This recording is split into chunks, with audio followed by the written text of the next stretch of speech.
Welcome to Gem Collectors with Shawn, or should I say, um, Memorial Day. Well, am I leaving something off? What, the happy part? And my son, who's going to be promoted to lieutenant colonel soon, we talked about this. You know, how do you address Memorial Day? Happy Memorial Day, um, and this is why I lead off with that, because this show will post. This is Memorial Day. You're getting to see it.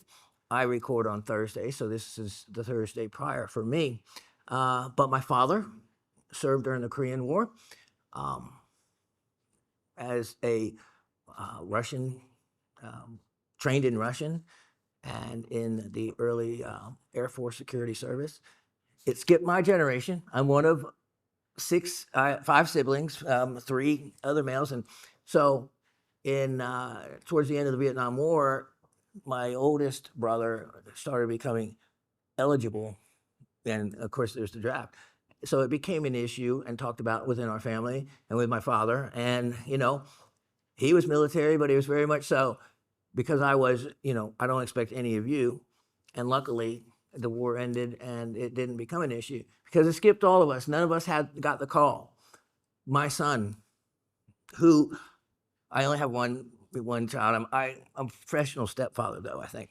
But my one wonderful child, from the age I can remember, which is earliest that he could be vocalized, what he wanted to do was about 3. And as much as I got into rocks and minerals as a hobby, and still is a hobby, and I love it. At the age of almost 64. So I got into it, though. I mean, at the age of almost 65. So at the age of 11, and have as much passion for it from the very beginning. So even with that influence, with my son, he was never, no, rocks were not his thing. Age of 3, he wanted to jump out of a helicopter with his machine gun blazing. That was his basic quote.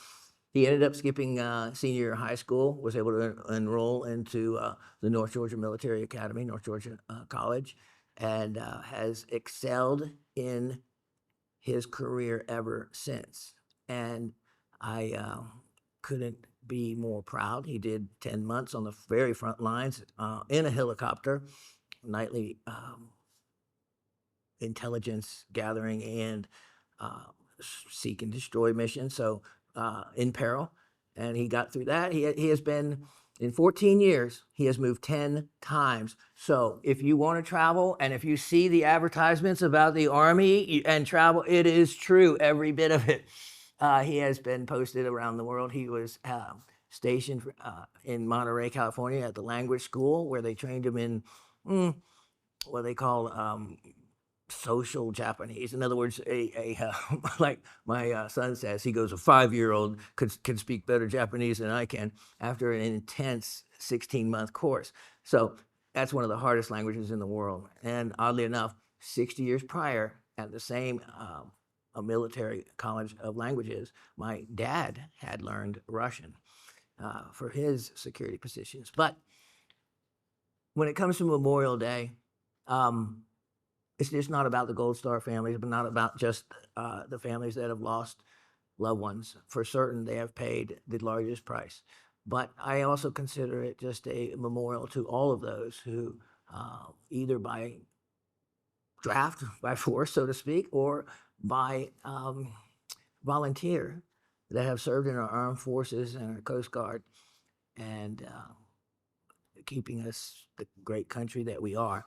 It is certainly all of them are to be memorialized, and there's a price paid by every family. I was just telling Latif, who is the man on the board today and controls, that this past week I went home to the family home where my dad's widow is now. We still consider, of course, the family home where my parents 40 years ago moved. It's on a beautiful spot in the mountains in LJ.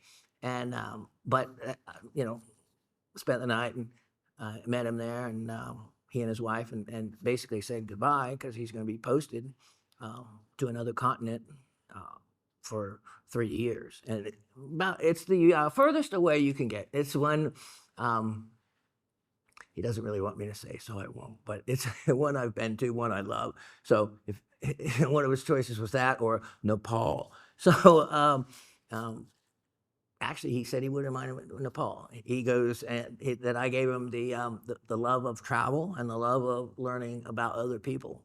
And because at the age of 9, I took him to rural Mexico in the Sinaloa state, the places you would never go now. But the goal was to never hear a English word spoken and to rely on my what I call my feeble Spanish, but it certainly got us back. And it was neat. He got to see little children kicking a can for playing, and it was from upper middle class to get to see that. I think it really opened his eyes up at a young age and made him appreciate the world. And yeah, he's got the calling.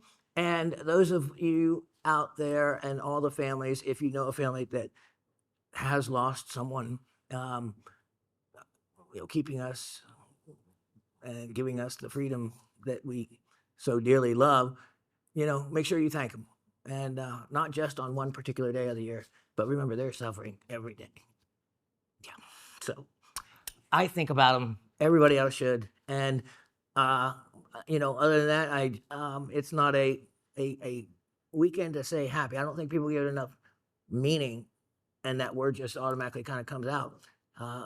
They think of a big sale, which as a matter of fact is what we're going to do today. We are going to have a sale because I'm just riding the tide. I'm going along with the flow.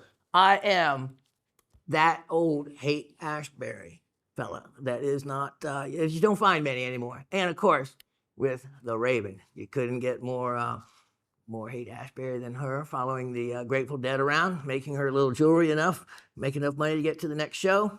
And what a great experience to be able to say that. You can't do that anymore, those kind of things. So anyway, my heart and gratefulness go out to all the families that have served, and then especially those who have lost a member of their family, paying the ultimate price.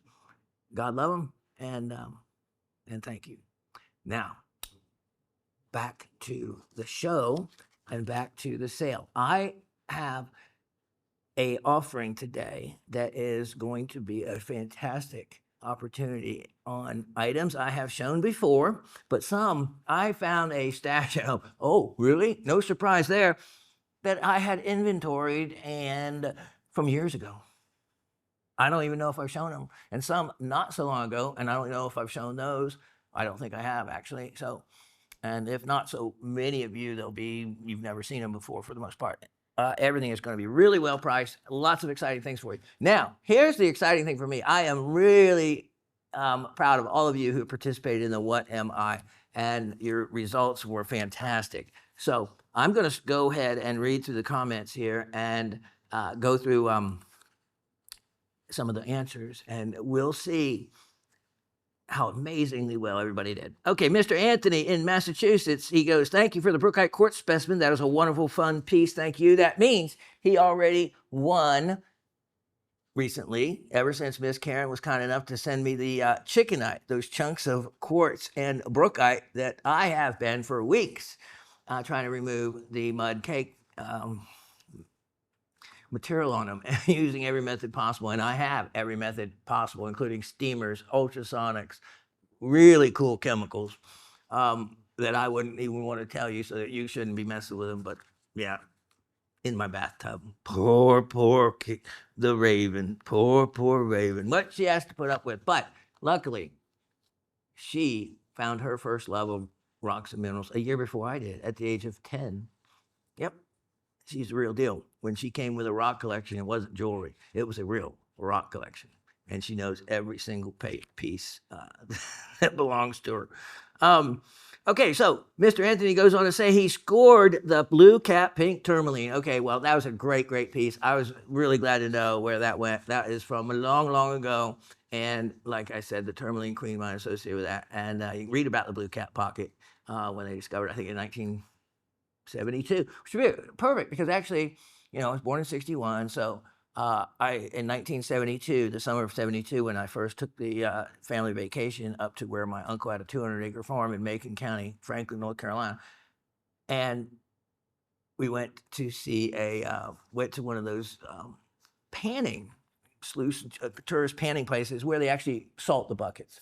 Luckily, they did salt them because the native actually buckets at that age, I didn't know rocks and minerals, no one else. But later I learned real quickly to where I was finding all the genuine sapphires and rubies in the Cowrie Valley that went down the sluice that no one else, the regular tourist didn't pick up on because they wanted to find a native stone. Unless you really know what you're looking for, it'll just slide right on by you. There's great sillimanite that can be found in those buckets. People don't recognize that either. So the salted ones, they put in 50, 100 carat of what you can't, really hard to find anymore, ruby crystals from the Karnataka area of India.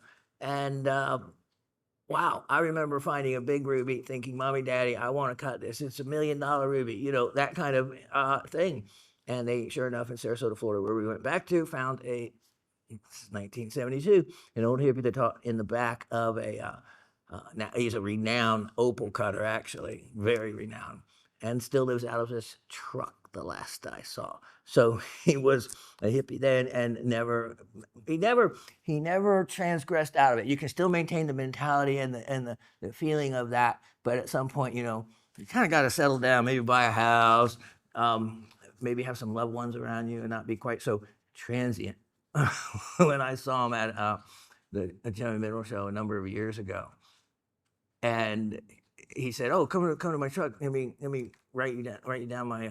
You always had to go through his mom because he didn't have a cell phone then.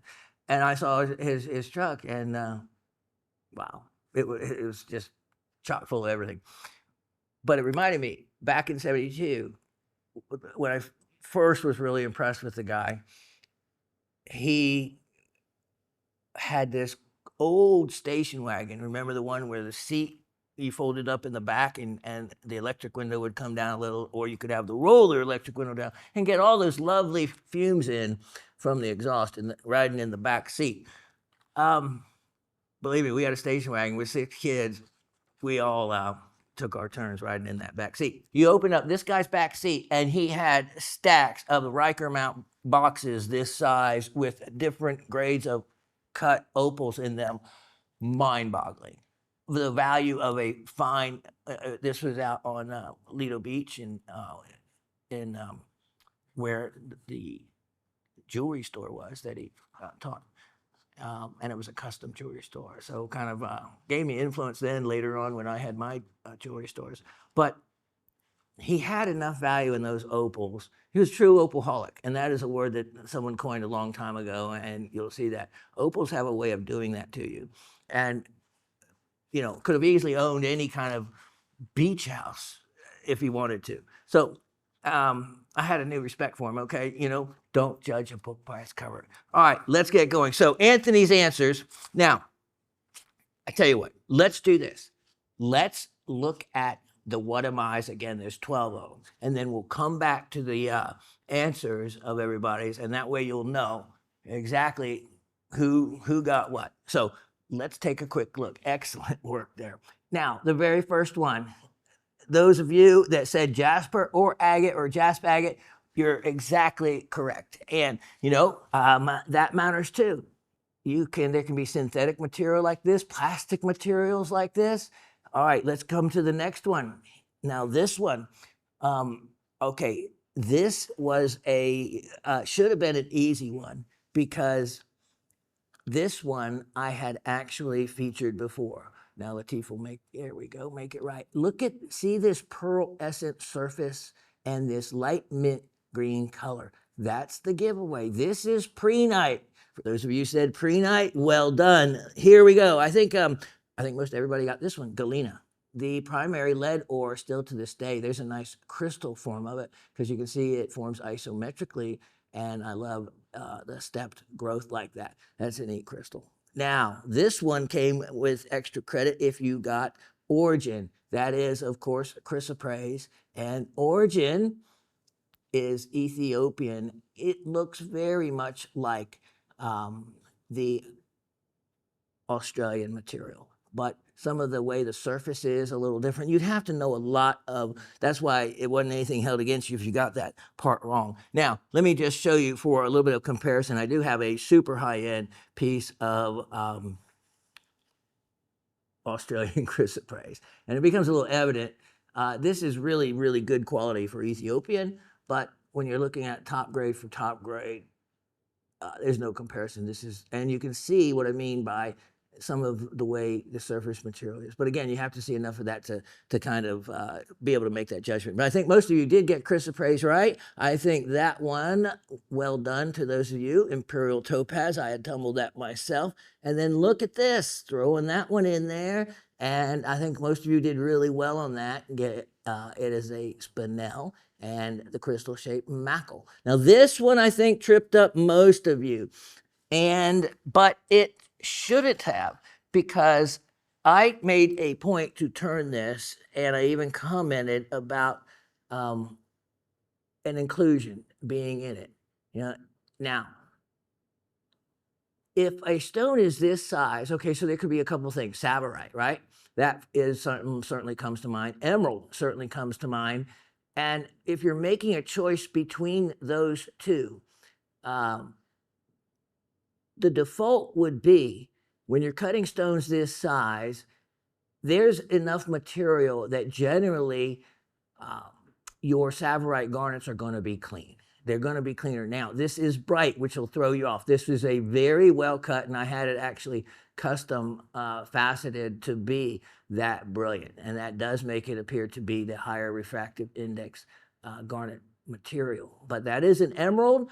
The default on answering that question would be, well, what would be more common? A emerald that color and size with a flaw, or a Savarite garnet? And of course, the emerald would be the likely answer. And so in this case, if you're in an environment where you just don't know and need to make a judgment call, because an emerald like that would certainly be worth more than a comparable weight and size in a Savarite that's included. Because Savarite in that size, it's more common to expect it to be clean. The emerald, you expect it to be flawed. So it would be a wiser overall by way of odds choice. Now, if I was trying to trip you up, I would put out a Savarite with a flaw in it. But that's not what you're going to run into if you're in somebody's garage trying to, buy a stone that's $5 your choice, and you have to decide whether, it's something of value or how much value. Now, this next one I threw in there because a lot of people got it wrong before.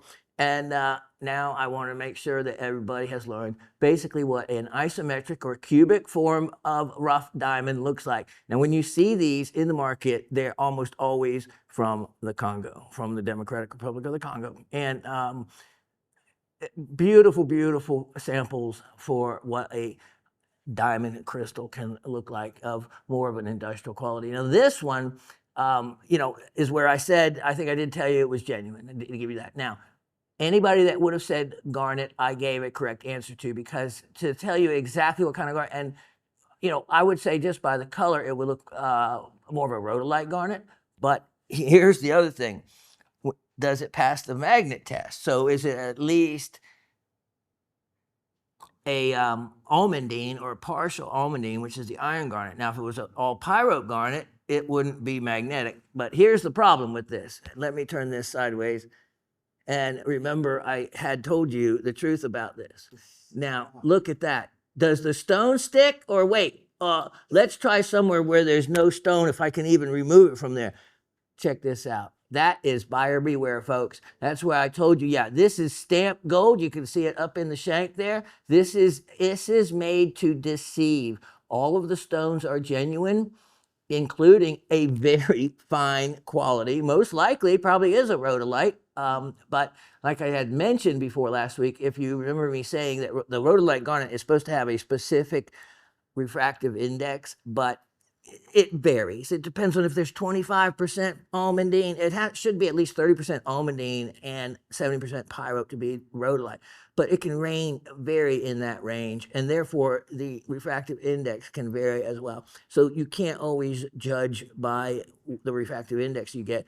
or the exact look. Now, if it wasn't mounted, or if it was mounted in a non-magnetic, normally gold or platinum ring, then you could do the magnet test on it. But that steel, yeah, there is iron in this ring. So someone at some point overseas, very likely, is where this originated.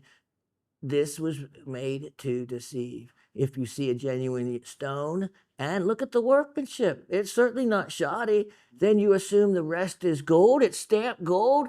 Why wouldn't it be? But no one carries a magnet in their pocket, do they? I do, and you should too. A magnet, a UV light, it only takes a couple few tools to be able to um, really get a narrow down what something could be, and better than getting ripped off, unless it's just so inexpensive it doesn't matter. Like, let's say if this was offered for $5, then you would even gamble, take the chance, because you say, wow, that you can loop it. I'm sure there's inclusions. And oh, okay, it's worth that, but it's not. That ring will be hundreds offered to you in a tourist locality for hundreds of dollars, and you stand a chance of really being ripped off, as you can see. So, any answer of garnet or almandine or pyro, I would accept as well, but I tend to would accept the almandine before pyrope. Pyrope is the magnesium garnet and doesn't really fall into that color range so much, but garnet's garnet. Now, this is the one I'm wanting everybody to be able to get it right. Don't say the general, even though I accepted it, the general word jade. Jade covers, of course, nephrite and jadeite. When you look, they have nothing to do with each other by way of familiarity, by chemical composition. They're different minerals, yet both are within, quote, the jade family. Not quite so, like other families where you have repeat molecular portions in each one that are identical. This is jadeite. No, this is nephrite. And it is so nephrite looking that you should know basically that no jadeite looks like this. Therefore, if are trying to figure out one or the other, you certainly, it would be easy to say it's nephrite, because there's really no jadeite. And when you see these patterns and this color, it should be easy to discern that it is nephrite out of the two. But jade in general, I accepted. Now, this one also fooled several people. It was one that I discussed and showed not long ago when I was showing the raspberry grossular garnet specimen, which I never made it back to me, and I don't know if anyone admitted getting that. Okay, so if any of you wanted to, right, I would like to know. Remember, that's a garnet piece. Those are special to me. So whoever made off with that raspberry grossular garnet specimen from Mexico, well done. That was a really special piece. This is from the same locality. It's just not the raspberry color, and a beautiful, beautiful grossular garnet specimen. It also even looks twinned. It even looks like a twin. And then the final one, look at that. Look at that. That should be pretty easy, and I think it was for most everybody. Tourmaline. And as a matter of fact, it's just not any tourmaline. That does definitely fall in as a rubellite tourmaline crystals. That's a fantastic piece. And it's not so I mean, look at that. So it makes a great miniature in a display case, but picture if you cut this as a polished cabochon, even as a free form. That would be magnificent, because in the quartz that it is, the hardnesses are similar, so you could really develop a fantastic polish on that piece. And it's just waiting for the master's touch on that. Okay, so those are the 12, and I'll just now go and see who has done what. So Anthony sent me an updated, he did, he messed his specimens around, but before I looked, he actually sent me, he goes, I realized after I sent the trivia, the numbers at 2 and 3 got wonky. So anyway, okay, Mr. Anthony said Jasper, the second one, which was prehnite, he has apophyllite, but hey, there's actually a very good judgment. Remember, there is no such thing as guesses. You're answering using the best knowledge you have available, stored in your mind, or that your vision recognizes for similarity to other things. So it's not a guess, it's an answer. Remember that. Remember that. You know, a toddler or a young person with no mineral knowledge, that would be a guess. But all of you by now, their answers. So with the answer of apophyllite, that is an educated answer, because prehnite is very much often found with apophyllite being the zeolite, but the similarities and are often enough that the two are found together. So answer being prehnite, but apophyllite, a great answer as well. Galena, he gets. The next one, chrysoprase, imperial topaz, spinel, he's on a roll. Number 7, which was the emerald, he has demantoid. So the question on that one, and I know Mr. Anthony's collecting garnets, is have I seen a demantoid that color ever faceted? And you would in the light color savorites family, which of course, you know, like I said, I would have, if it was in the garnet family, I would have probably just accepted garnet, whether it be savorite or whether it be an androdite overall, you know, because it would be tough to tell between those two. But remember, the default is what is that size and that color with an inclusion most commonly, and the answer being an emerald. But again, what threw, I think, a lot of people off was the brilliance to it. It was well cut, and therefore maybe it was just a little tricky. So he has demantoid there, so missing one. Then has diamond for that nice crystal, and on the number 9, which is the ring, he has a good answer. He has rubellite. So rubellite for the ring that was with a garnet, and rubellite absolutely does come in that color. Okay, so in inspecting this, let's say you had a choice and you were trying to decide the value of it. My default is, because I don't have a refractometer, you know, if I'm looking at this in a garage sale or something like that, but I have my magnet. If this ring was made to deceive, would they put a real expensive tourmaline in there into an iron ring? No, they'd use still a relatively much less expensive garnet. So of course they could charge you the $200, they, you know, 20, 30 bucks, whatever on the garnet, or less, and their profit's greater. If it's a rubellite, it wouldn't make sense, you know, or tourmaline, anywhere in that color range. It wouldn't make sense to put that much value of a stone into an iron ring, because the ring's made to deceive, and the amount of money that they would be charging, it wouldn't benefit them to put a more valuable stone. That's the way my mind narrows things down for probability on as to what something is. Number 10, he gets it spot on with nephrite, not just saying jade. 11, feldspar, I'm going with orthoclase, and that is a great answer. Though it's a grossular garnet, you look to the crystal system, and that's where, of course, you know, there's extended knowledge on that. But as you specialize in your garnets, you will find that those diamond-shaped patterns on garnet crystals, that is something that is very much a giveaway as to it being in the trapezohedron or dodecahedron family of crystals versus often monoclinic crystal shapes and the faces that you find on feldspar. But by way of color and the other judgments you would use on that could, and does absolutely look like one of the many families of feldspar that it could be.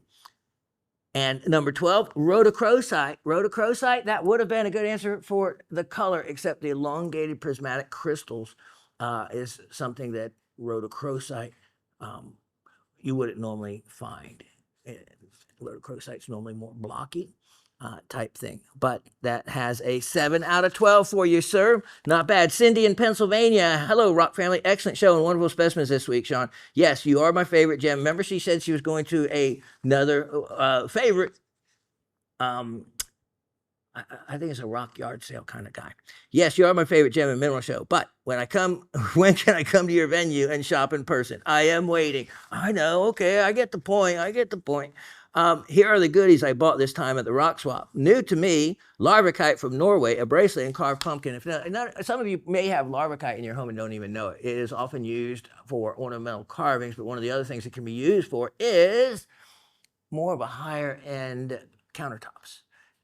Because it is named after a place in Norway, and it is made up of alkali feldspars or monazite, which is a monzonite, which is another rock. It's has titanium augite cyanide combinations of and you'll see rhombohedral shaped crystals. It's also called or goes by blue granite or by blue eye granite because it does have and can have reflective Schiller patterns in it, like a moonstone, because it is made up of different a variety of minerals in well, if you look at it's a triangle chart the way they do that, and percentage of each different combination of minerals changes what it is, and you get to understand the family of an amphibole, which many minerals are.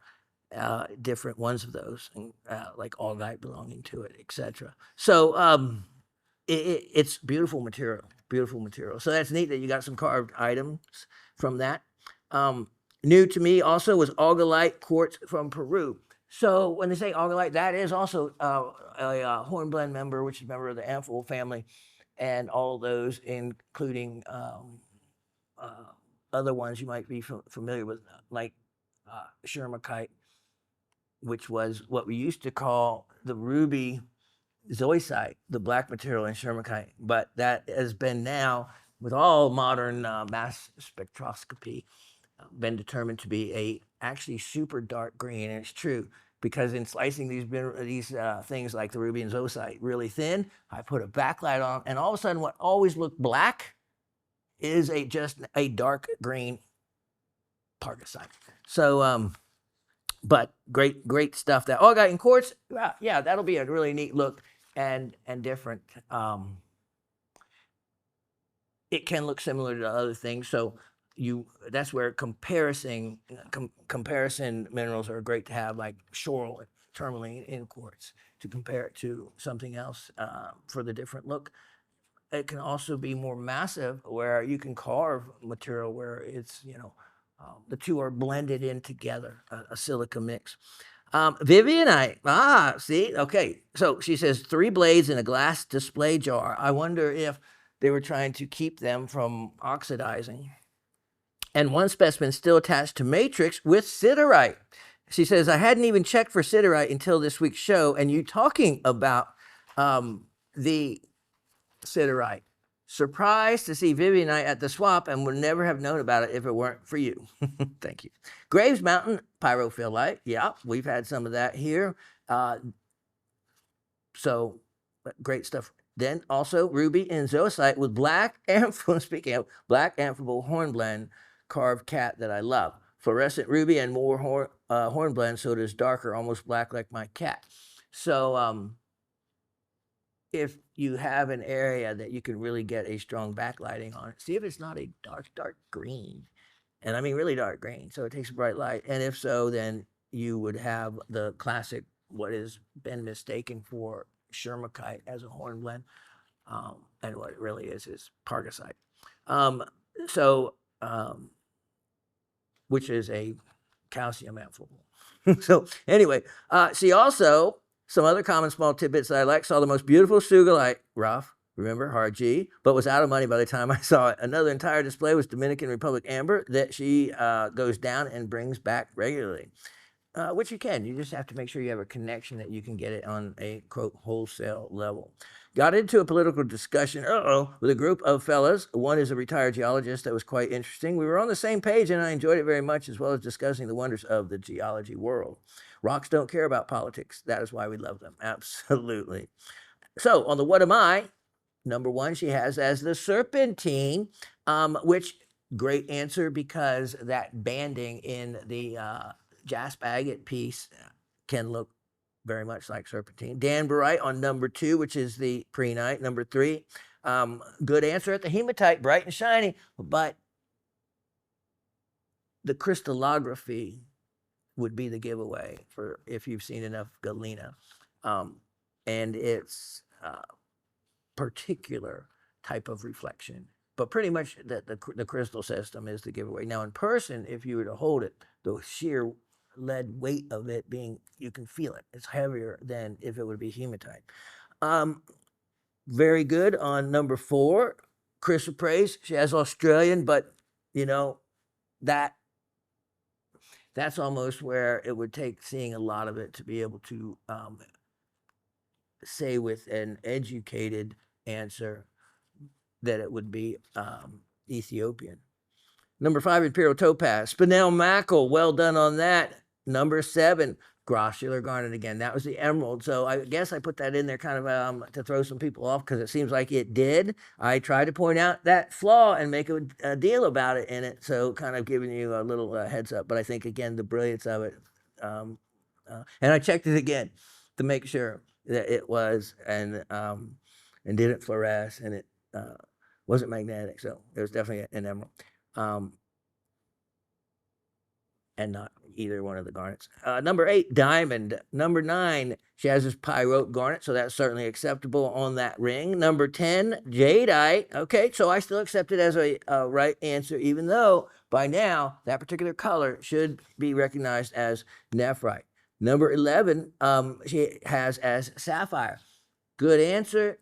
Certainly, corundum has been found like that. That particular color would be considered an industrial color in corundum. So you kind of the stuff they originally found up in the North Carolina corundum mines, which was very popular back during the emery. You know, that was the hardest substance. They didn't have silicon carbide then. So for a long time, what they called emery, it was important that they mined it for industrial abrasive purposes. Because remember, corundum, ruby and sapphire, hardness of 9, the next closest natural hardest mineral to diamond. So it became really important when they started being able to synthesize, which remember they synthesized sapphire and ruby crystal quality, gem cutting quality that was used in watches, etc. And that occurred in the 19 teens, quite early. So that ended up pretty much killing the natural corundum market, except for the gem variety of it. So let's see, then tourmaline. So well done. Enough from me this week. I hope everyone has a healthy and happy week ahead. Cindy in South Central Pennsylvania, 7 out of 12 on that. So well done. I think that's still a great for just being able to look on the turntable. Now we go back here to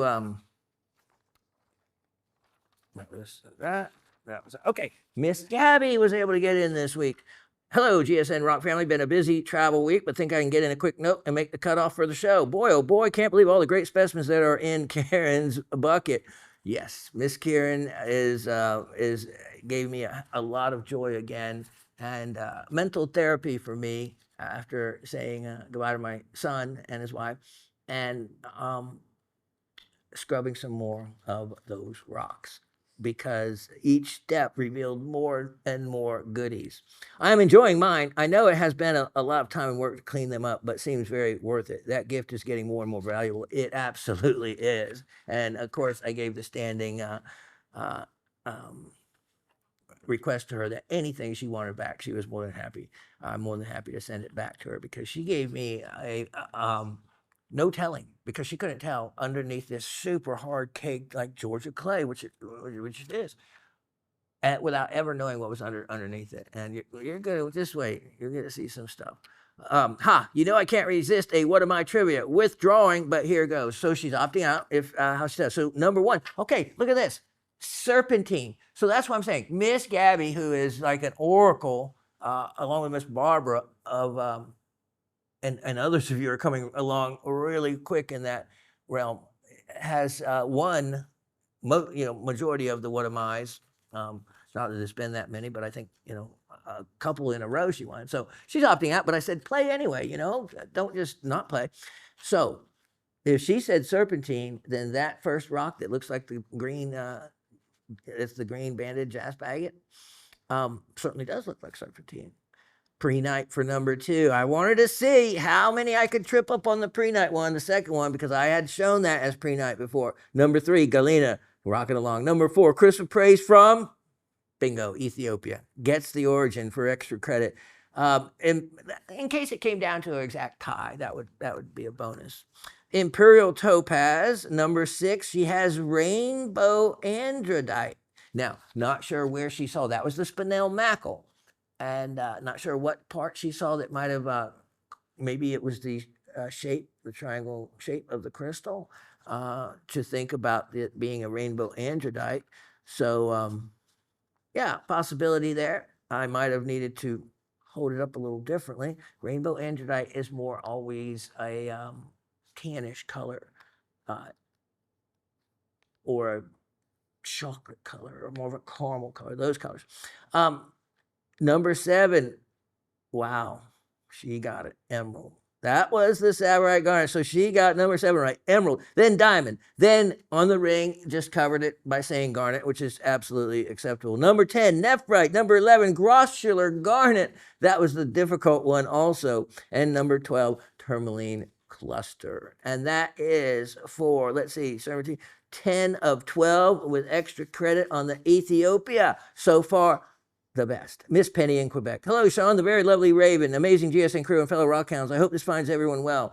Trivia, number one, jasp agate from Newfoundland. She even is going to name the origin. If I don't know that, then nobody does. And I got to thinking about that. And you're right. I do think that that piece origin is from there. So you got that right. Number two, pre-night, getting the pre-night done. Number three, Galena. Number four, Chrysoprase, and she has Africa, which of course is totally acceptable. Now, if you say Africa, that's like when people say African opal, because it's kind of a shame because they think that saying Ethiopian degrades it or somehow, and it's better, easier to say Africa. Africa's a huge continent. No, give it its rightful place of origin, which is Ethiopia. There's no other place except where? That may be a trivia question, so I won't answer. The only possible other place that opal, maybe precious opal, maybe not precious opal, but we'll get into that, or maybe I'm going to reserve that for a trivia question. You don't want to take away origin. It's like those the garnets from Iran, and the dealers I talked with, none of them wanted to say they were from Iran. The closest that they would say is Persia, which of course is an ancient name for Iran, and it didn't even cover the exact borders, the Persian Empire. So, but a lot of people don't realize geography, world geography for people is one of their worst subjects for most anybody, and that's why traveling is so educational. Those garnets, the Armenian dealer said, "Oh yes, they're from a place close to Armenia." The other guy I discussed with them said that, "Oh yes, I know those garnets. They're from a neighbor of Turkey's." And they couldn't say Iran, either for maybe the embargo or the whatever sanctions. All I know is throw the politics out. I have something hard to get a hold of from a country where the person that my purchase benefited at the end was the little artisanal miner that climbed up the side of that mountain that hopefully all you saw, Beckley's Mountain, and in this barren hillside, eked out along this one little outcropping ribbon in the brutal sun, and had to hike back down because there's absolutely not a single tree, not a bit of cover. You can't even set up a tent or anything there because of the angle of the slope and the danger of the screed. And so I just think, and was glad to see that it took an individual, and it wasn't a big mining company that was coming out scooping out, the whole deposit for one wealthy person to benefit from. So that's why it was great. Plus, you talk about it was only found in 2013. Think about that. Think of those beautiful garnets were only found in 2013, 12 years ago. I mean, that's encouraging for us treasure seekers to know that, who knows? There's still treasures, deposits out there waiting to be found. It took some guy to climb up the side of that mountain that recognized a particular mineral deposit looked different than the rest of the ground around it, and took a few whacks with the hammer and or maybe kicking it with his foot, found a green stone against a tan backdrop. Bingo. That's all it takes to know you have something special. And then to see it, remember we did it before and after, 5 years later, the outcropping was only mined maybe relatively 40 or 50 more feet. So very few specimens, very difficult to get to those specimens, and a real find. Again, benefiting however much they got at the end of the day was more than they started with at the beginning of the day. And if you follow geopolitics, Iran, due to sanctions, is in a dire financial straits. So, yeah, the little side, it benefited some little guy, got whatever little bit of money he got, but it's more than he had at the beginning of the day. And that's cool by me. It beats a big, state-owned company or corporate-owned company getting all the benefits. So keep that in mind, especially with those particular specimens. When I bring them up and offer them to you, that you may never really get another chance to get one of those specimens. Iran's a changing geopolitical world, and still, again, when you look at the outcropping, it's not being mined mechanized. Some little guy, to get any more of them, has to climb that mountain up. And just look it up, Beqleys, Beqleys Mountain, and probably put the garnet with it, associated with it, the andronite, and you'll probably pull up a picture of it, and you'll see the outcropping. It's makes you really appreciate when in the end game we're only charging anywhere from $40 to $100 gets you a great specimen, and you think about I would like to think about the guy that originally mined it. In his world, he probably got a lot of money. In our world, what he got probably wasn't a lot of money. Just a thought. Okay, so we have Miss Gabby goes on to say about the gift is getting more and more valuable. Yes, also because the specimens that I'm finishing, I'm able to finish, the bigger ones take longer. So you're going to see a couple. So in the end, 10 of 12. Next, Miss Penny. Okay, so let's see. She got the galena, the chrysoprase, got Africa. Number 5, imperial topaz. Number 6, Mako-shaped spinel. So Mako, I like that included as the description. I didn't ask for that for extra credit, but I like to see it. Number 7, this is a surprise. Number 7, she has as a sapphire. So that is, again, the green stone. Now, you have to think, maybe did you look at something else and get confused? Because have you ever seen a sapphire that green and that bright? There is green sapphires, but they're, like a forest green or a different, not a bright emerald green. I think that would be amazing if there were some that way. So, that one, of course, counts against you, but I almost wanted to think you looked at something else for a moment. Number 8, diamond. Number 9, garnet. That's the ring. Number 10, nephrite jade. So getting the correct type of jade. Number 11, Mexican grossular garnet. Excellent answer because she has the right country that it belongs to. And number 12, Brazilian rubellite tourmaline. Didn't ask for origin, but that is the origin of that tourmaline.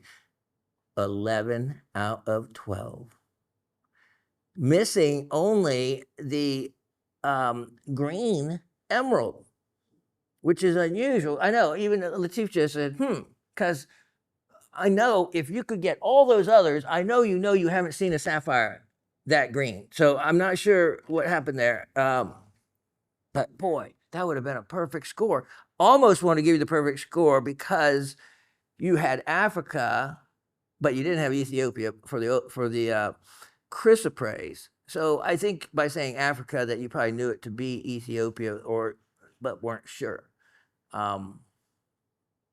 There is another. Okay, well, we won't talk about that. That might be a question. Okay, so but you got a solid 11 out of 12, and well done. Another tough trivia game. Well, it doesn't seem like, though, for you. Thanks for another great show. Fave of the week. Love those ruby spheres. It will be short and sweet this week as I am running to soccer pitches at least 4 times a week between the games and practices. Remember, she has that wonderful now Mahali child that we saw a picture of that is like, to me, if I looked like that at his age, the girls wouldn't have called me a geek and made fun of me for liking rocks. They would have just still fawned all over me and hoping to get something of value one day.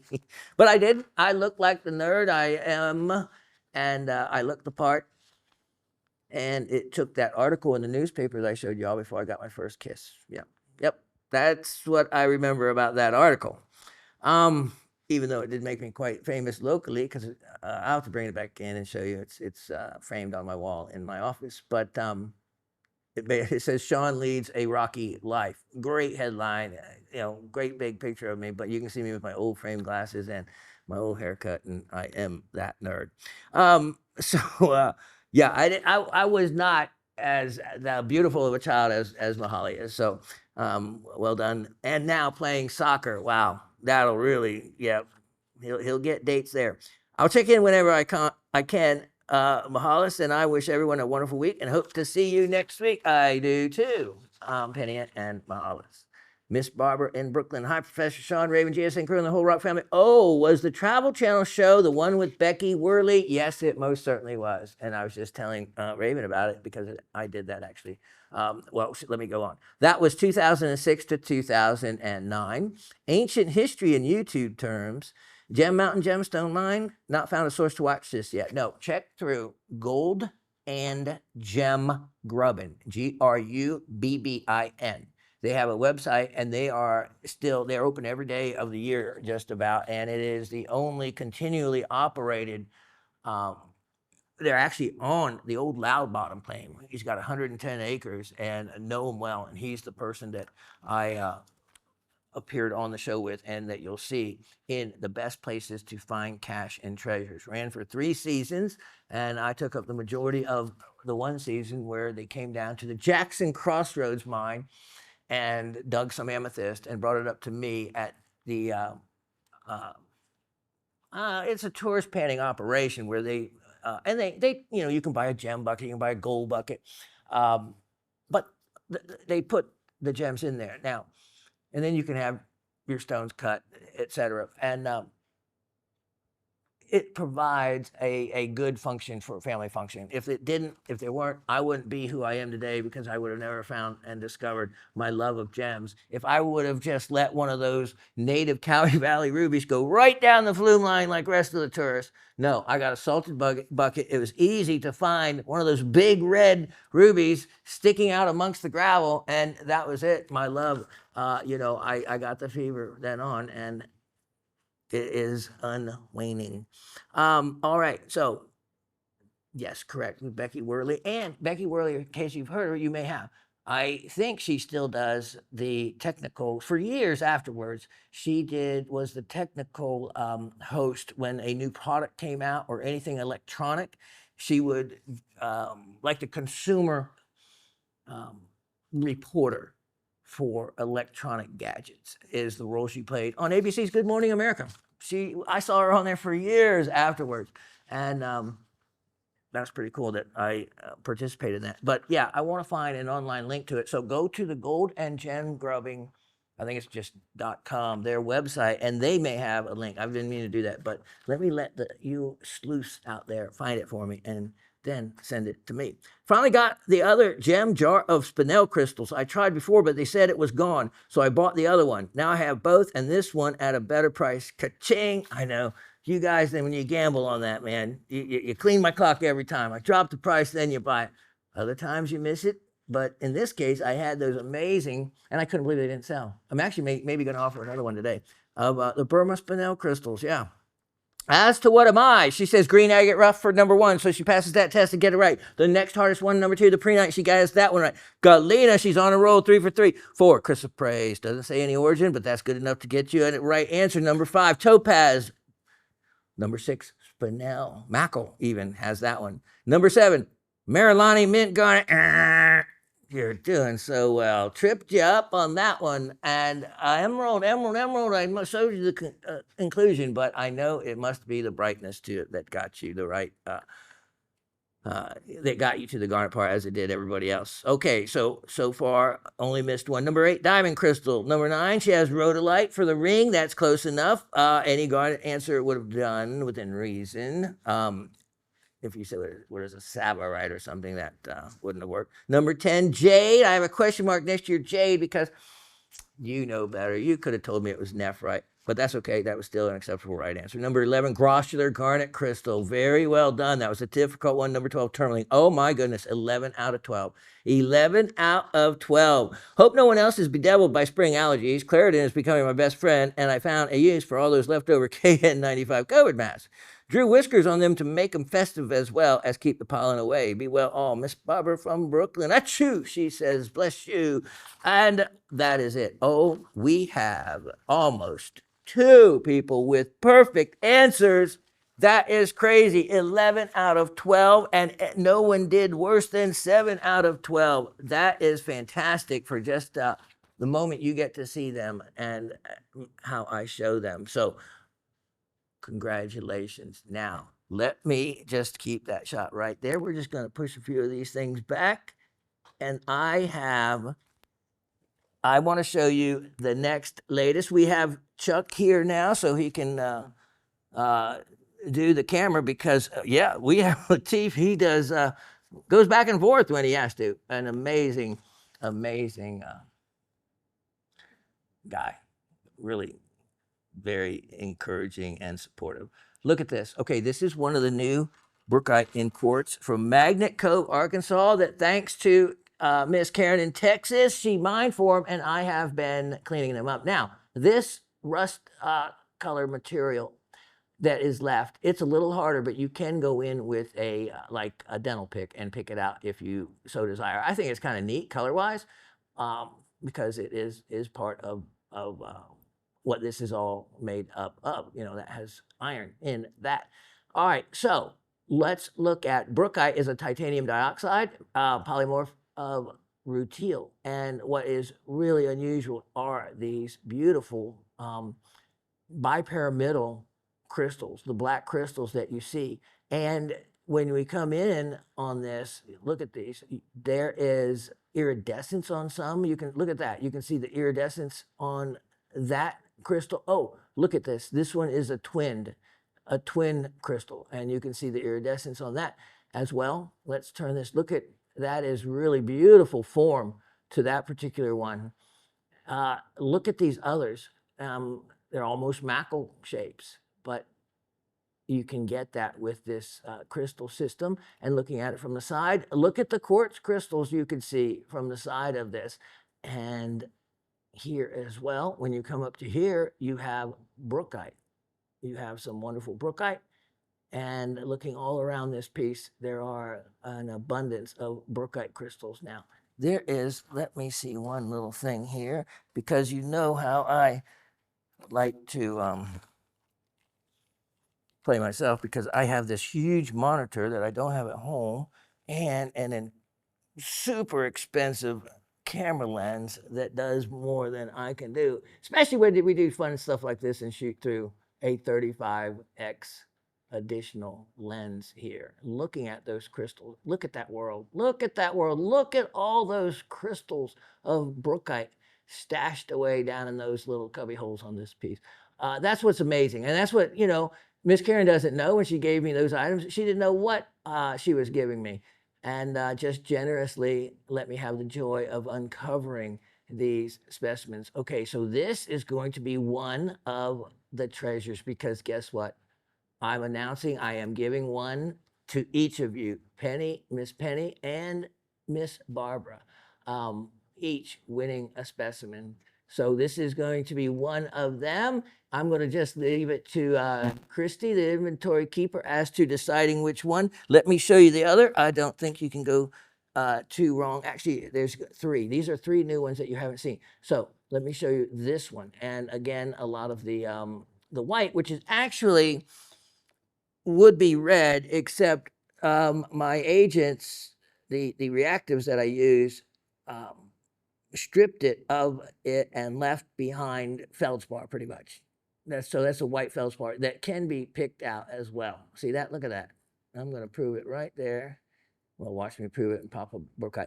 Do be careful because underneath can be hidden brookites. Look at that. See? See, if you go ahead and loosen all this up and then take a toothbrush to it later, look at that brookite right there. Look at how they're tucked away. And then this one has look at that, some really nice faces on some of the crystals.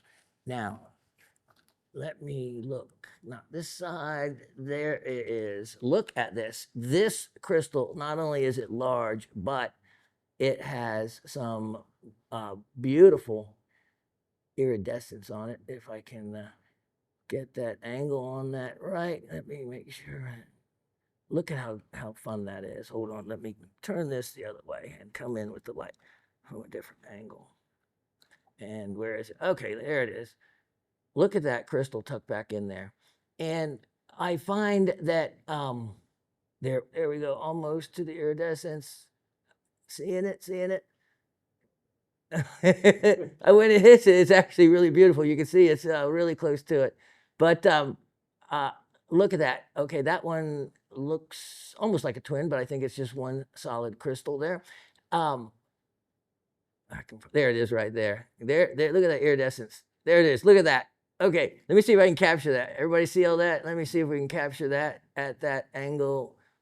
And okay, maybe the magnifier makes it go away. Okay, right there. I'm not going to move. I'm not going to move. And wow. All right. So your eye can see that. I knew it was an amazing iridescence out of all of them. That is one of the strongest iridescence out of all the specimens I have seen. You can see the stuff coming off of it, how easy it is if you want to clean this up. And there is most likely other wonderful brookites hidden underneath this piece. And then it also has some really nice quartz crystals. Let me show you this other third one. These are the three new ones that and this is amazing. Look at this one right here with the skeletal stepped growth. Let me find it and then go to it. Look at that. So as I catch the light on the side of it, you can see very beautiful stepped growth in a skeletal form where the face, different parts of the face grow at a different speed than others and can leave that. Look at how large. Okay, then also, was this the one where oh yeah, there's a twin brookite here, so that's a twin.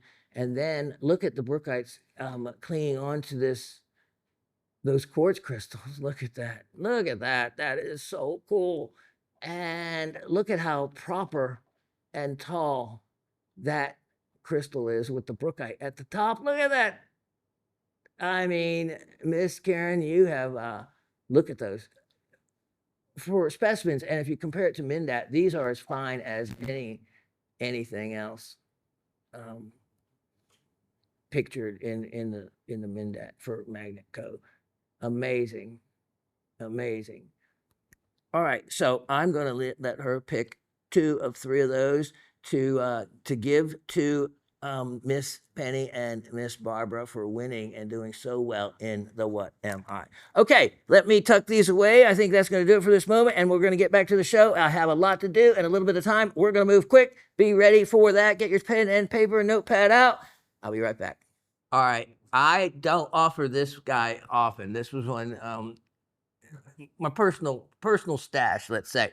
You can see by the size and length of my finger, oops, sorry about the glare, about this. I already pulled the pins out so I could access this easier. Now, if you have not seen me offer these Fulgurites before, or this, especially this particular one, hold on. I don't offer it because I can't get in it. No. One particular guy who worked at this sand operation for decades. Okay, so there's dunes in Florida that aren't just on the coast. Okay, Florida has a long history, and there's sand dunes that are built up inland and other places. So a lot of people, the bags of sand you can get at your home goods store, the play sand you can buy, the sand used in concrete. Sand is a necessity for many, many, many things. So it has to be mined, just like everything else. Well, how you do it is if with this big rotating drum that has different size sieve holes in it. And it will, so what you do is you just grab up inland sand, run it into this rotating sieve and drum, and out comes the fine sand. And of course, it goes through other processes, but the process at one point stops this size material. Think about this. Think about sand dunes in Florida and lightning. Did any of you see that lightning strike hit that police car? The video of that this past week? That gives you an idea. That police car was next to the other. Why it chose that particular car, I don't know. But in Florida, there in parts, there's nothing but a sand dune to be the highest point. And that is how these are created. These are created, and what forms on the inside, let me show you the bright shiny part. It is actually a different form of quartz. It's one of the 5 types of quartz they have designated that is different due to its crystalline makeup. And the inside of this is going to be shiny and fused, melted, not this rough outside. Most of these you can see all the way through, but this one has, okay, there it is. You can say that's Le Chatelier, right? Believe me, it took me a few times practicing to say that so I could say it confidently. That's just from the cotton box. You can have the fun of pulling it off. It'd be more expensive. Okay, you see that shininess, that glaze? So you can see that is melted and fused. Now, if you ever heard that a lightning bolt is only the width of a pencil, this proves it's true. That is, the inside is the width of that massive lightning strike that can do so much danger and so much damage. And that is truly the width of it right there. So the rest is sand that gets fused onto the outside. You can see, though, how shiny the interior of that is. And that is, to us real crystallography geeks and mineral geeks, cool by itself, because there's only a couple ways you can get Le Chatelier right as far as a different type of quartz. And this is one of the rare ways you can get it by a fulgurite. So this guy, he operated for decades, and he was wise.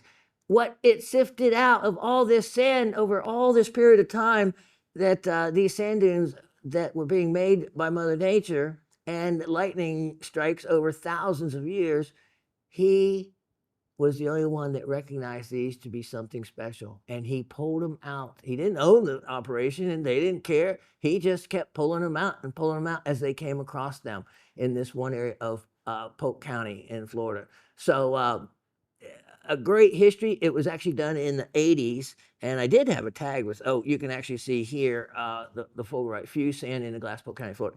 But I did have a thing that said a little more history on how it happened. But this was one of the large ones. It's also a little bit different color, a little darker color than the others. And I have this at a sale price today in the Riker Mount box, which is the glass box, for only $77.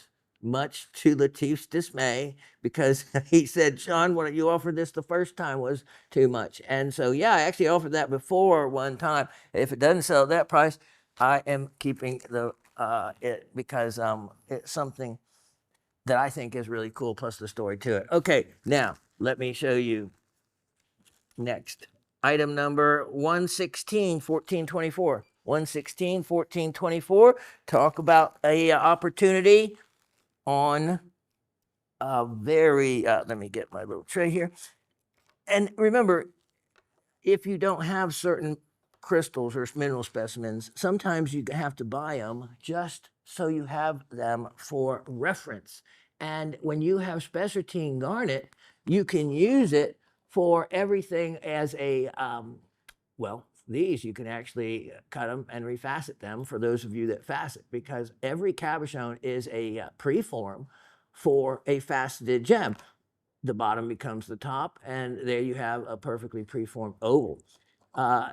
So with these, and if it's spessartine, remember spessartine garnet is the manganese garnet. It's the garnet that can have the wonderful colors, including into the mandarin colors, and also red spessartine is a a beautiful color garnet. So these cover kind of a range of colors in the spessartine family. Some, everybody always, that's almost a bicolor. That looks kind of unusual. So let's try something. Now, if you study magnetism, this will not be a surprise. Okay, because manganese is magnetic. Manganese is magnetic. So that's where you have to be able to separate spessartine from almandine or varieties of almandine. Now, it's kind of easy in this case because of color. If it's magnetic and it's the colors that you're seeing, I have never seen any almandine that color in those color ranges. So that's kind of a giveaway that, okay, maybe it does belong to a different garnet family. And of course, I have the refractometers to be able to verify the high refractive index of these. And but if you don't have that, you don't necessarily need it. Your judgment for the color and the fact that they're magnetic, because only your iron almandine garnets or variations of them, because remember, garnets love to intermingle, and hence your Malaya garnets, an old term used that, well, nicely means out of the family. The real meaning of the Swahili word, it actually means streetwalker. I'll just put it that way. I'm just good. I know everyone's laughing, and I've never said that in the live show. We always used to just use the term out of the family, and that's the nice term because in Africa it's very, very common. It's kind of a standard practice, and why AIDS is such a bad issue there is because of the male-dominated society and the men stepping out. So if you step out and you are with one of these other women, you're going out of the family. And so that's why the word translates as such. But the actual meaning of it and the origin is, as I said, the meaning of a streetwalker. So now you know. And it makes a lot of sense for Malaya garnets to have some kind of a name like that, because not only can they be spessartine, almandine, pyrope, and grossular. All four of those are often found together. And your Molly garnets, those beautiful yellowish tone garnets, Molly garnets, they're a combination of upwards of 3 different families of garnet. So the garnet family, it's my birthstone, and why I specialized in it, along with Made in America, quote, mineral specimens. And so I sometimes have more knowledge than necessary. Spessart, the word spessartine, believe it or not, you can look it up, and there is another spessartine or spessartite. Spessartine is the more proper one, and so the one I use. But there's actually another basic geological mineral named spessartine. So make sure you don't ever get that confused. But they're named after the Spessart Mountains in, I believe it's Bavaria originally, and was one of the original sources of this type of garnet. Okay, so anyway, lots of knowledge for not a lot of money. These are on sale big time at only for that entire parcel for $36. All right, I'm gonna have to go quicker than that in the future, but being garnet, I had to expand on that so that you could understand that manganese also is magnetic, and to consider spessartine as one of the options that a particular garnet may be. The color helps you put it into that family of garnet, of the spessartine family. All right, we have item 1186824. 1186824. Look at this. Look at this. I love what I'm showing you next. And remember, I told you the story of the kyanite that I found in behind the apartment complex on a day that I needed to find something amazing, and I found inch-long kyanite crystals in a creek in a very heavily developed area of the outer perimeter of Atlanta, off of what they call Jimmy Carter Boulevard. And I'll never forget it. It was like the universe, Mother Nature, sending me, saying, "Shawn, everything's going to be all right." Because that was after I got divorced, had to get back in an apartment. I was crushed, and a rock hound needs to be near rocks, right? So where was I going to find rocks in the metro area? See, here I go again. Long story for a mineral that I should just show and go. But I don't even want to hear Latif. I'm sure he all make fun of me. But no one comes away with more knowledge than all of you listening as I ramble on about my kyanite story, which is a basic story to tell you that rocks are where you find them, and all you have to do is look. If I wouldn't have walked down that hill behind Holcomb Bridge Apartments, I'll never forget, and up on the other side of the hill was another apartment complex. So it was this little tiny wooded area, this little creek about 2 feet wide, maybe 1 inch deep of water, perfect for my little 4-year-old and I to walk down to, and boom, there they were. All right, nothing quite as dramatic as this specimen from the Coronel Murta mine, which produces some amazing other minerals as well, including tourmalines. This is gorgeous kyanite. And, kyanite, oh, look at there. We have something, a bonus, looks like some garnets right there, maybe so. What do we have there as well? Extra goodies right there on this one. So you have also mica associated with this. I didn't see those before. This is a really nice specimen, and some beautiful blue colors to this. Anyway, this is sale priced ridiculously $24. $24 on that. Nice large size. Look at that. Look at the size of that. And those beautiful intersecting crystals makes a wonderful display specimen. Now, let me show you something rare. 124 4925. 124 4925. There was, I think, and I have so little left of this incredible specimen that we weren't sure if we had a decent specimen of it left. Now, what I'm showing you, you're thinking, well, what's so special about that? Well, since you already see what it is, but you're wondering where it is, well, let me show you. Look at that. Look at that. Yes. There may be no such thing. Well, I shouldn't say that.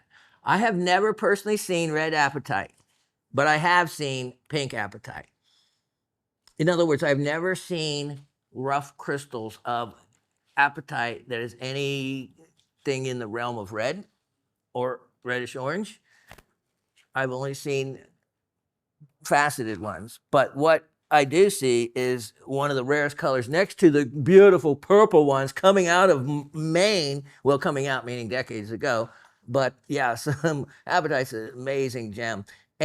But what makes this super, super special, and I showed Raven underneath the table here, with my black light. She thought it was amazing, as anybody does. These glow an incredible bright orange. Beautiful fluorescence. Apatite often contains REE, rare earth elements. So, I hadn't done this in a while because I hadn't won. So let's see. I think, as part of full disclosure, let's fire up the old Geiger counter. And apatite, with having REEs, often will have decomposing elements that put off a Latif is leaving the room. A radioactive signature, but not always. Okay, so you can see the ambient temperature, ambient count per minute, the CPMs of this. And for me, surprisingly, this one is not. It's safe. No radioactivity on this one. You just proved it. I forgot last time you did the same thing. Yeah, Latif, he doesn't have much to do with those kind of things. So, but what is real neat is if you want to find the apatites on this specimen, you just put a black fluorescent light and look at that. They will glow. Even the tiniest little crystals will absolutely glow. There's one there, one there. This one is huge and magnificent. So not many of these I'm offering left. I don't have many. It was one of the 4 batches or lots that I had bought of 4 rare minerals. And it was the pink apatite. Let me see if I can get them all. It was, Barbara was the one that coined the name. It was the triplite. It was the, what was the other 2? I had amazing aquas that I had gotten from there also, but that was prior to the 4 here. The others were the sphene, the incredible, beautiful sphene specimens I had. And I'm looking in front of me and I see brucite, I see epidote, but I'll remember that other one in a moment. I just know I will. A lot of help you were there, Raven. So anyway, out of the 4, there's very little of those lots left. And if you want in on it, you better grab this one. I have this one at a silly sale price and shouldn't offer it, but it's only $98. And that is not going to be, I'm putting an F for final price. It's not going to be less. I'd rather take it home than sell it for anything less than that. That is a rare opportunity. That crystal's large, it's nice quality, and something that yeah, exactly. I know it should be 198, and I appreciate Latif should be my money manager. I would be much better off now. I just never was good at getting profit. Look at that. Look at that. Look at that. Oh, and look at that beautiful little book of muscovite mica. That's really gorgeous. And you can scan it with a UV light to see if there's any little crystals hanging out other places. It's really neat to find them like that. Also, while you're watching TV, you can take a dental pick or anything really fine and pick away all those little orange areas and improve upon it if you so want. Okay, now, let me show you. This is one of the rarer forms of this type of mineral. It's a copper carbonate. That should give you some idea. It's item 1219-324. 1219-324. This material is expensive.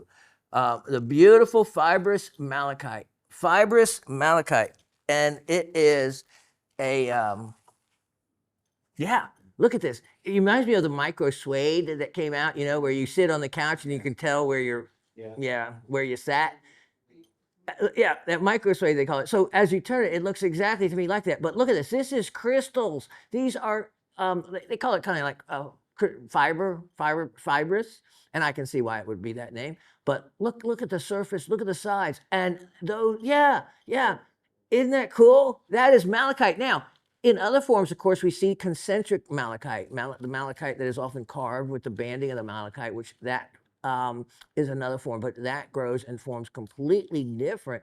This actually crystallizes. That, you know, if I did that, that would drive Asif nuts. God bless his heart. And the chirping of my Geiger counter, yeah, drives him nuts.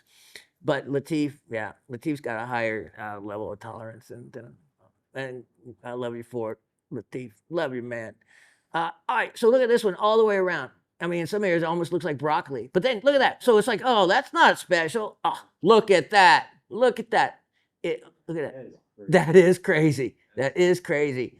And then look at the back. Look at the sprays. Now here, let's go in close because I'm going to show you something even crazier. I have never seen it done yet, but I believe out there somewhere there is a malachite crystal big enough to facet. It's a hardness of around 4. Let me see. If when you can find these, look at, they are completely clean and transparent, and they're just only micro crystals I have found so far. Let me see if there's any on here. There's not the ones like up here in the side. And yeah, you can, when you get looking really close under magnification, these crystals are completely transparent. They just end up growing close in together. But when you find the ones that are more separated from the others, oh, it is like, wow, I wish there was a large one that you could facet because they're stunning. So you can search this. Look at that. Look at that. I mean, each one of those grows individually and then just next to each other. Anyway, this material, I should not put it on a sale price at all. It is one of the most valuable forms of malachite when malachite forms by itself like that.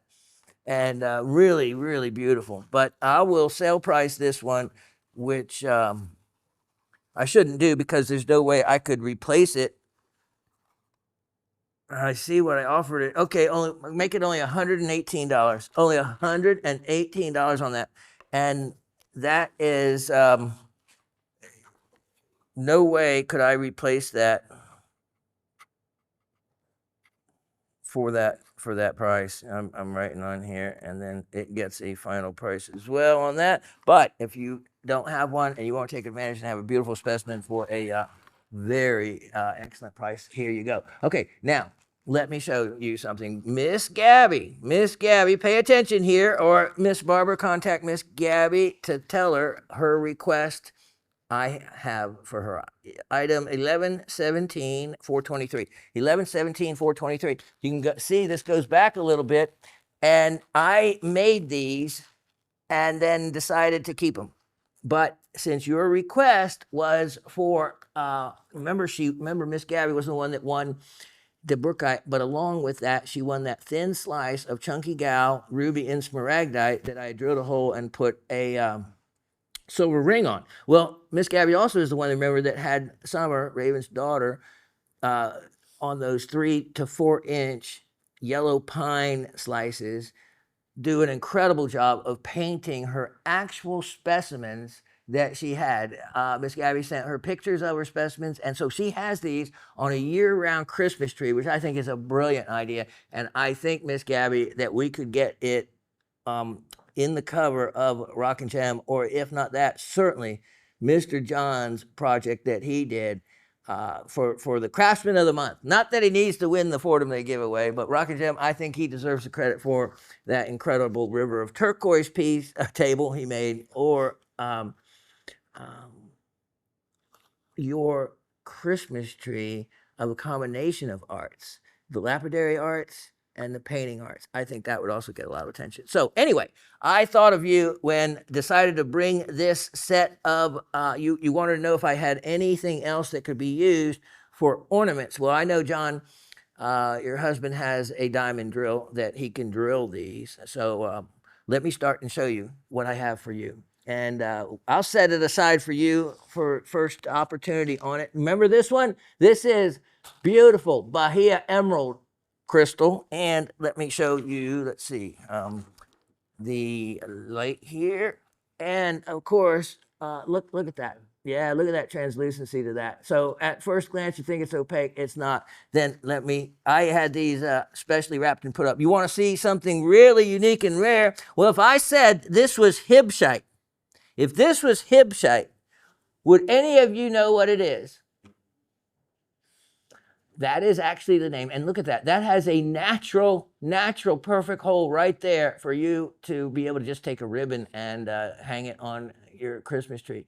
Okay, Hibshite. That should be one of my, that's so pretty, trivia questions. But I don't think anybody would get it. This is actually what they call hydroglossular garnet. Now you're familiar with it because we've offered hydroglossular garnet before. And hydroglossular is related to the glossular family of garnet. It just has, with an OH molecule, a hydroxyl molecule. hardness of 7.5 to 8. And there you go. Look at that. That would make I guarantee you'd be the only one with a Christmas ornament. Oh, here's the other neat thing. If you look carefully, the crystal system garnet forms, and you can actually see the formation where it has a crystalline form in its original size. Now, remember, I had the original size. It was really neat. I sliced it up. I don't know.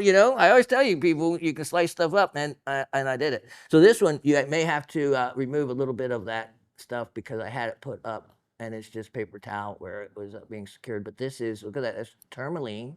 Yeah, tourmaline in quartz. Just simple, beautiful. And then this is the real treasure. Like I said, these I put up, but I may clean them up and just do another enamel spray over them. This is really cool. This is the petrified wood from the Blue Forest petrified wood in Wyoming. And this is a perfect example where you can see the outer bark, okay? So what made this type of petrified wood so special is the fact that there is chalcedony that actually formed outside the wood. It was due to algae and the way the algae, let's see, I've actually seen this myself when I lived on the lake, and in very low oxygen environments, algae will grow and push the bark out and away. It kind of gets underneath the bark. Well, in this case, it allowed other minerals to fill the spot, and you put a black light on this, and you often get this will glow. And as a matter of fact, I'm kind of curious about this one right here. Let me put it under the table, and look at that. Look at the color. See that? Yeah. Oh, yeah. Oh, right. Yeah. Let me show you. I don't think it came off this one, but here is a bigger piece of the beautiful, beautiful petrified wood that comes from that area. And I may offer this for sale and tell you the rest of the story. Thanks for pointing that out, Miss Raven. Forgot that was back there. So this is a really neat, unique, rare piece. And you got to read the rest of the story because look, this is a worm borehole. You see this? It comes right out to the edge. And we've all seen where there's, a hole in our wood that we burn and different little places we find. Well, look, it's from little creatures finding and boring out. Look at this one. This one would have bored out this and laid a grub. There would have been a grub and would have matured for who knows how long. But that's what goes on inside wood that we never get to see. And this happened to petrify and freeze a whole story in motion. I just showed Raven, and the whole area out here glows. It fluoresces due to the chalcedony part. Look at this. This is really, remember we talked about and showed you that bead of aventurine? Aventurine being quartz silica with either hematite or most commonly fuchsite, the chromium garnet reflections in it. This is a really nice high-grade piece of aventurine. So all of those can be drilled. I'll set them aside for you if you wish first and give you first chance on them. And because of your request, and I think it would go great with your Christmas tree. But if you don't want them, I also don't mind keeping them, as you know, because I only brought it back out for those of you that really want something neat or special, and I happen to have.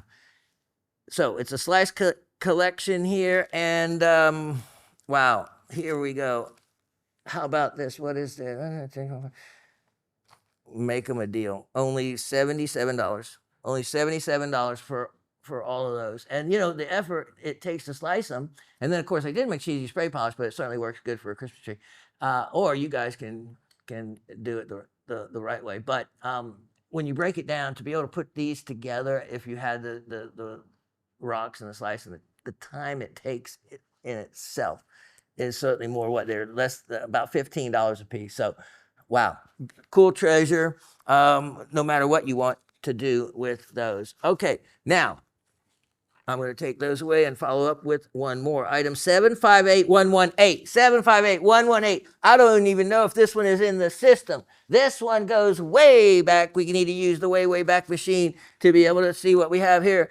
And I again pulled it from being for sale because if nobody wanted to appreciate, can we add Crabtree mine to the description? I always meant to do that.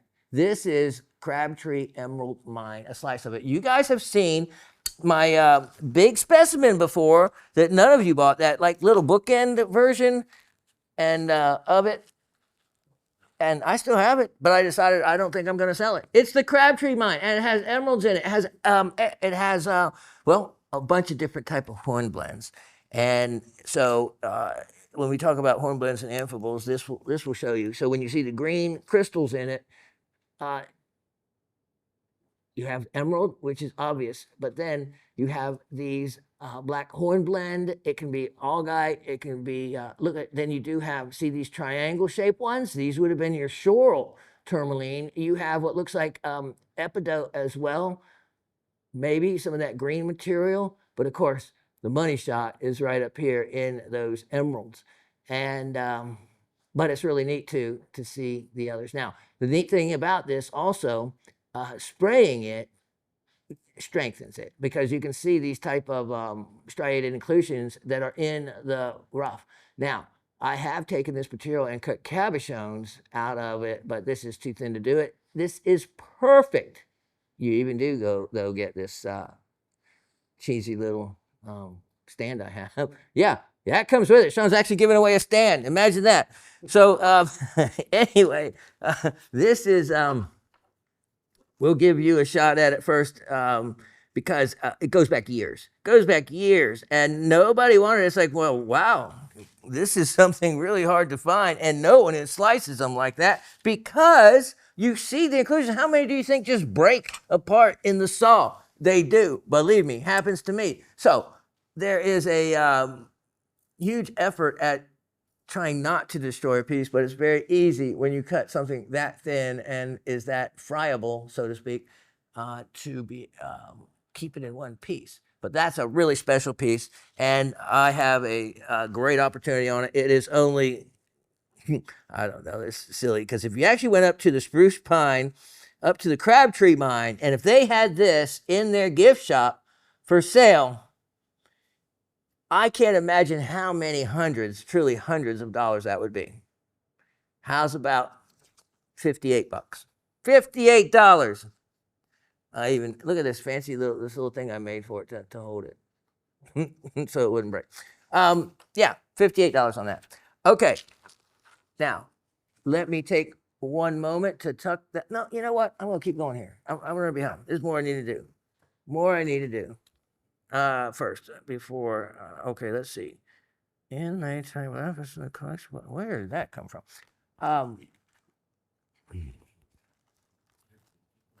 I am going to show you a incredible piece, and we all looked at this. And Chuck, we were talking about you because Chuck, have you tried to carve anything yet?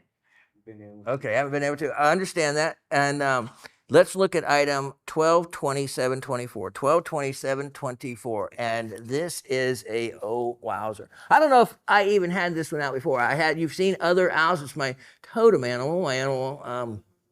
Let me see. Let me make sure I get you the right number. Item 122724. There, is that it? Speaking of emeralds, I have another. Do you have it? Yeah, there you go. You have it.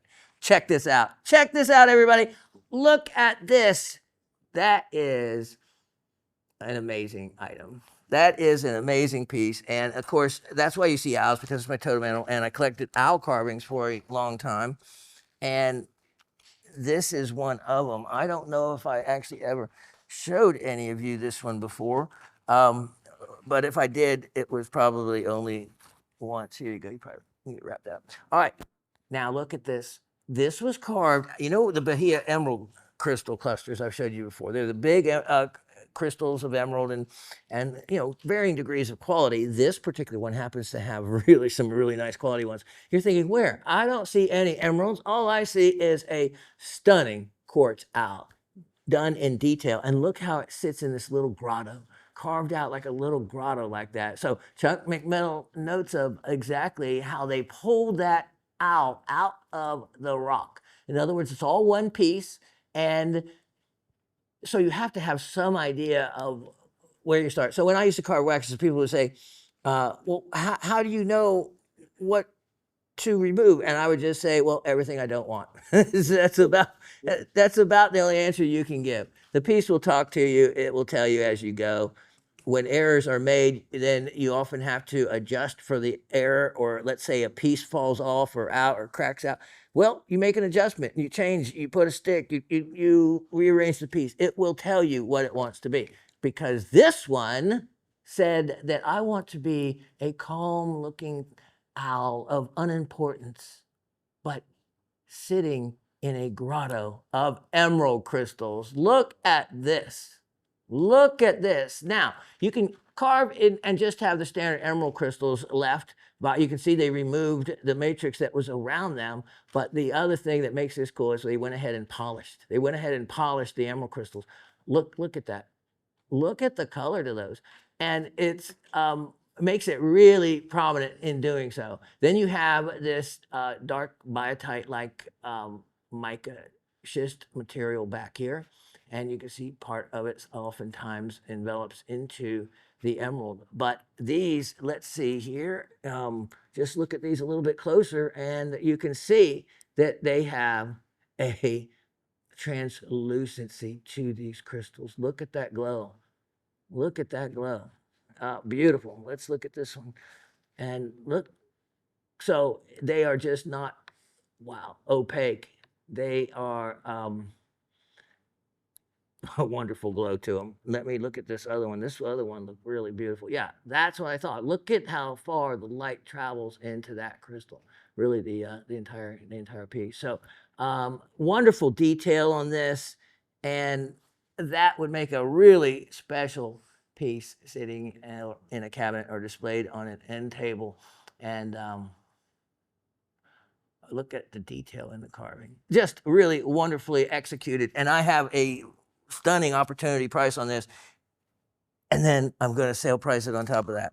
So it was only $288. I'm making it a one-time $248 opportunity on that, and it'll never be less than that. It has well, the value. It certainly has the value and the aesthetics, and someone took their time on this piece. Someone took their time. You know, you didn't have to remove as much material going back into there. These kind of things, right? These kind of things are what I look for. Is did they try to do a shortcut on it? You know, and no, because they didn't have to remove all this material. Look how far down it goes behind the head that was removed.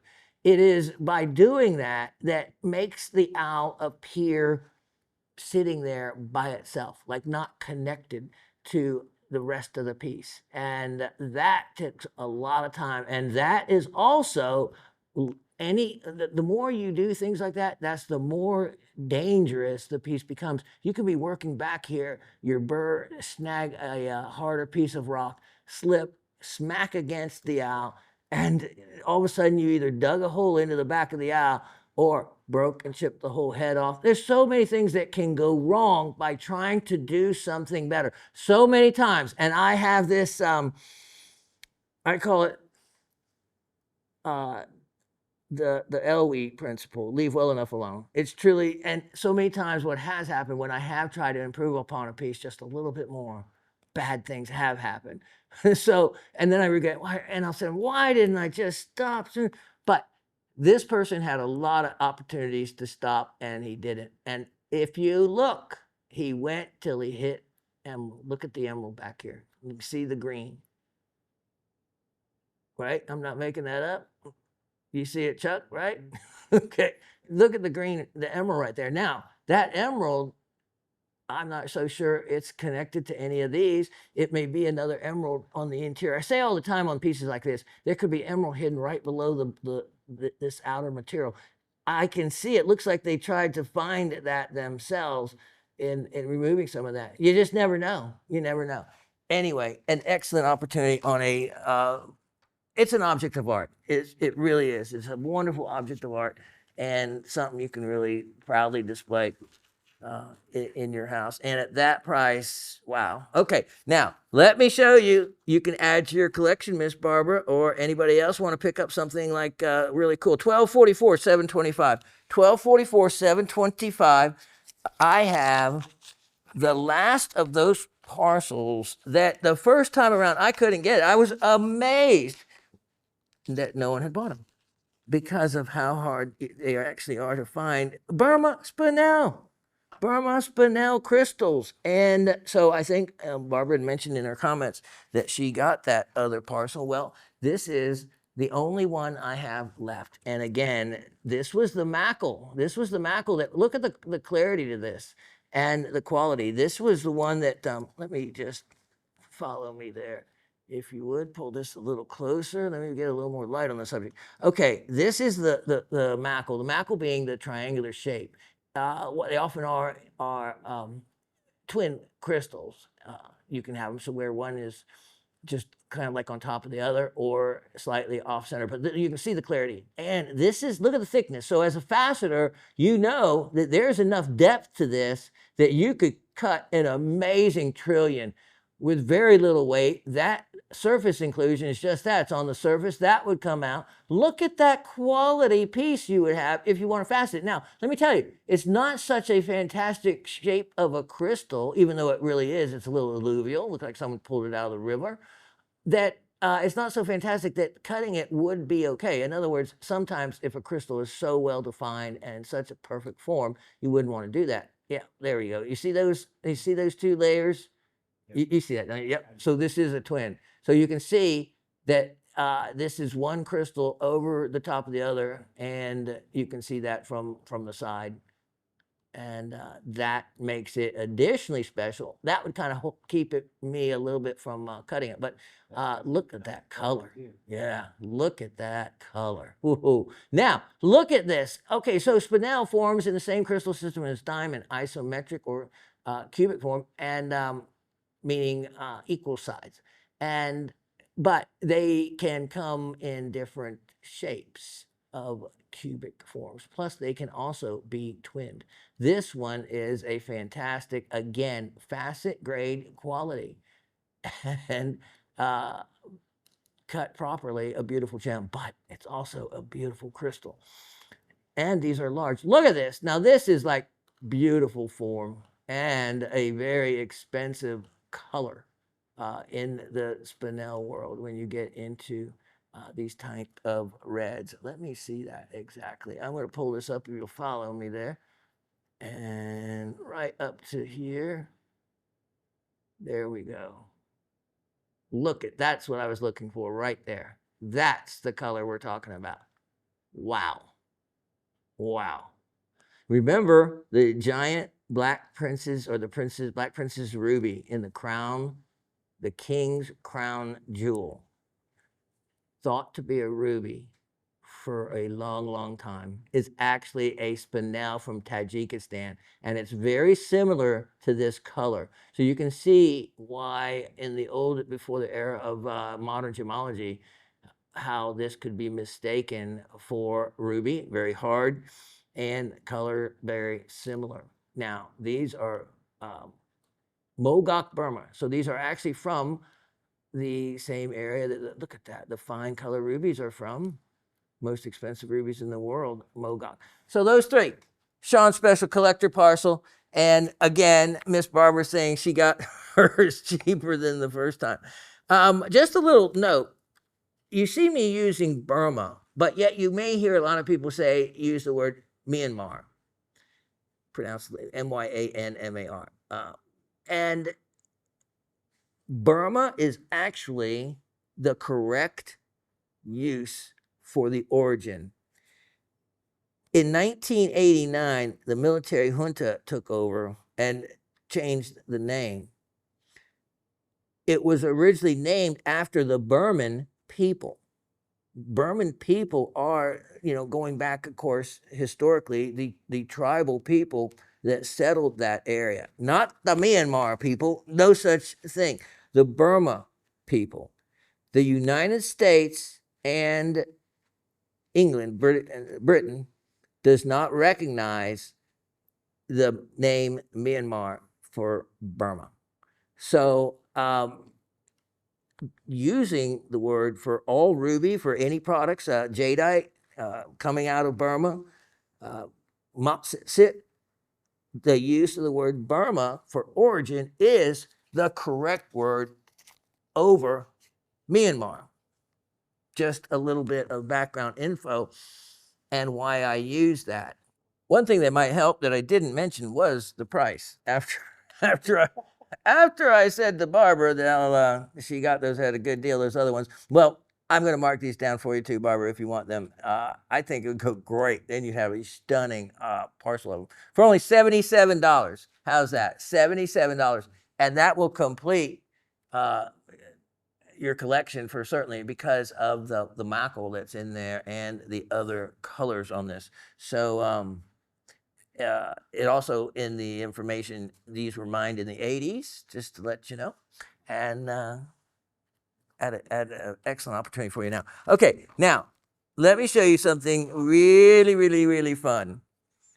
Because I have a before and after you can create that would be really rare for anybody else to be able to do. I have item 11/7/80/24, 11/7/80/24, and you know there's going to be very few other people but me to be able to show you what I have in this next item. Look at this. These are the Japanese iridescent rainbow garnets that are the finest there are in the world for what they are. And look at the iridescence on the surface of these. These are remarkable crystals. They came from only one location in the Nara prefecture in Japan, and they were discovered in 2000. See, this is what I'm talking about, how recent. You can find things of huge value. These are of huge value, and I have one of the largest collections of anyone, and have just been only selling them very gradually because they're garnets, remember, they're part of my garnet collection, and ultra, look at this, hard to find ones of quality, ones of real poor quality on the internet with almost no iridescence that were less than a carat in weight. So look at the average. These are average over 4 carats each. We're going for $78. I kid you not. Look at these, and look at how every little different angle will give you a different iridescent display. Look at that. Look at that. That alone, that one face, isn't that amazing? Crystal, and even as you turn the different angles, it changes color. Then look at where the tweezer is holding that portion. That is stunning. That is, and then, oh, look at the bluish purple. Look at this. This is a jewel all on its own. And it's in this parcel of 3 that could have been pulled and just sold on its own for, look at that. This has very visible, look at those. Look, oh, there we go. There we go. That reminds me of, not labradorite, spectralite. Yep, the finest type of labradorite, the Finnish spectralite. That is incredible right there in that crystal face. So not only on all those different crystal faces and edges, but then on the large ones, that stands alone. Let's see, here is the big one. Now, you can see by the back side of these that these were all part of a cluster. And oftentimes the bond isn't strong enough to hold them all together. And so when you remove them, they separate. Look at these faces on this.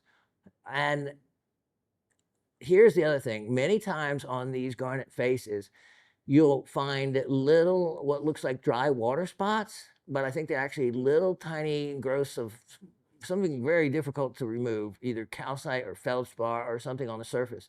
Well, it is perfectly correct, look at that, to, if you have a faceting machine, a flat lap, to remove those, and it changes nothing in regards to the crystal. You keeping the face flat. Whether I did that on these or not, I don't know, but I do know that having them, those crystal faces like that, without what looks like those permanent little water spots that you find on many of these garnets is extremely makes it aesthetically much prettier to look at, and is also makes the crystal a lot more rare compared. Look at it. Yeah, I wasn't looking up. I was just looking down. Look at that. Look at that. Look at those colors. So this parcel I put together is an outstanding one. If you don't have your garnets yet, or if you want to add to your collection, because ones like these, you just can't go wrong with. Not only for size, but that kind of play of color on all the faces. I personally selected these for this parcel, and it's an older parcel. I've had it, and I decided to keep it for a while, and now I am showing it in conjunction with a faceted one you're going to see in a moment. This collection of the 3 wonderful, wonderful crystals is a bargain because I have them sale price. So they were actually $188, rightfully so. And and Latif agreeing with me that that would be an incredible bargain. But here's what I'm going to do. If you went and looked to buy these in the market, they would probably be close to $200-300 a piece. True story. Go look and compare. And the importance here, remember, the name is iridescent rainbow. If it doesn't have, or just rainbow androdite garnets, if it doesn't have that, if it doesn't have the incredible play of colors that you just saw, well, then you're paying money for something you're not getting. In these pieces, you're getting everything the name implies that this garnet should be. Believe me, I have a collection and I know this material well. I'm offering those for an opportunity of only $148 for the 3. That puts it at less than $50 a crystal, which is mind-blowing by way of an opportunity and value. And so, like I said, I put those up for a year, and I don't mind hanging on to them because they are special. They are special. So, yeah. Now, we're going to leave those there for a moment, and I am going to show you what can go with it. Item number 123, 3524. 123, 3524. Now, I had sold a couple of these and then just got skittish and didn't want to sell anymore. But in conjunction with this parcel, you don't have to buy this one with it. They don't go together or anything like that. But if you wanted to create a before and after, I am offering you a super, super rare opportunity at a faceted, look at this, a faceted, we're going to get that out, rainbow iridescent garnet. And this is a rarity. If you could even find these available, it would be remarkable. Look at that. Look at the checkerboard cut. Yeah, that's it. Look at that. So they took those amazing garnets, and here's what is so cool. At every different angle, provided that, let me move it over to this plastic tray so I can, there we go. So I can just, you get an easier look at all the faces and all the colors. And these are not reflections off of something in the studio. That green is not because Chuck is wearing a green shirt. No, that green, which he's not, is coming from that garnet. And yeah, there's never any smoke and mirrors in this place. You know how what straight shooters we are. To a fault. We are to a fault. Look at that. Look at that. Look at the colors coming down there. Look at the colors coming across there. I don't know who faceted these, but I would love to have put my name on it for the job that they've done. And talk about difficult. I mean, you can see underneath there how they're working with the crystal, that it would be very easy for pieces. Look at that. Look at that's all in one face, except there's another, it looks like another crystal has intergrown. That is what has happened, has grown into that crystal. And then, of course, it was faceted that way. But look at that. I actually have not seen that in any of the multiple ones that I have sold of these before. That you see on that same plane, you can see that what looks like an inclusion, but could be another crystal had come in there, or maybe just the inclusion is creating that other face. That's amazing. Look at this one. Look at this one. Every single one of them, including the ones on the end, if I had time to turn it in the correct direction, will have a play of color. And then, of course, the top. There's the back. There's the back. And it is, yeah, you could absolutely polish the back angles of it, and I'm sure that there would be a play of color through that as well. All right, so if you wanted to do an amazing, look at that. I just dropped that in there and boom. We'll just leave it there. I'll clean my little tray in a moment. This is like one of the last of the ones I'm offering, and it was I had had this to show in the live show. So they were discovered in 2004. It caused such 2004 that next to a magnetite mine that had been mined for forever, for a long time. And here was about a 27-foot long by about 6 foot high, 3 foot deep sill or vein, or however way you want to call it. But just like if you looked on the side of Beckley's Mountain for those androdites, the way they formed was in a geological band. Same way here. And this discovery sat next to the entrance of a magnetite mine for decades, years, and no one discovered it. It was discovered in 2004. It caused a stampede to Tenkawa Village, and the village elders didn't take long to pass laws, and jail time was served to some of the rockhound. Poor people. All we want to do is get a couple rocks. It overwhelmed their little village, and then it was stopped. They have not been mined since. They got pretty much everything there. So it's my understanding. So I just told you roughly the size of it. It wasn't big.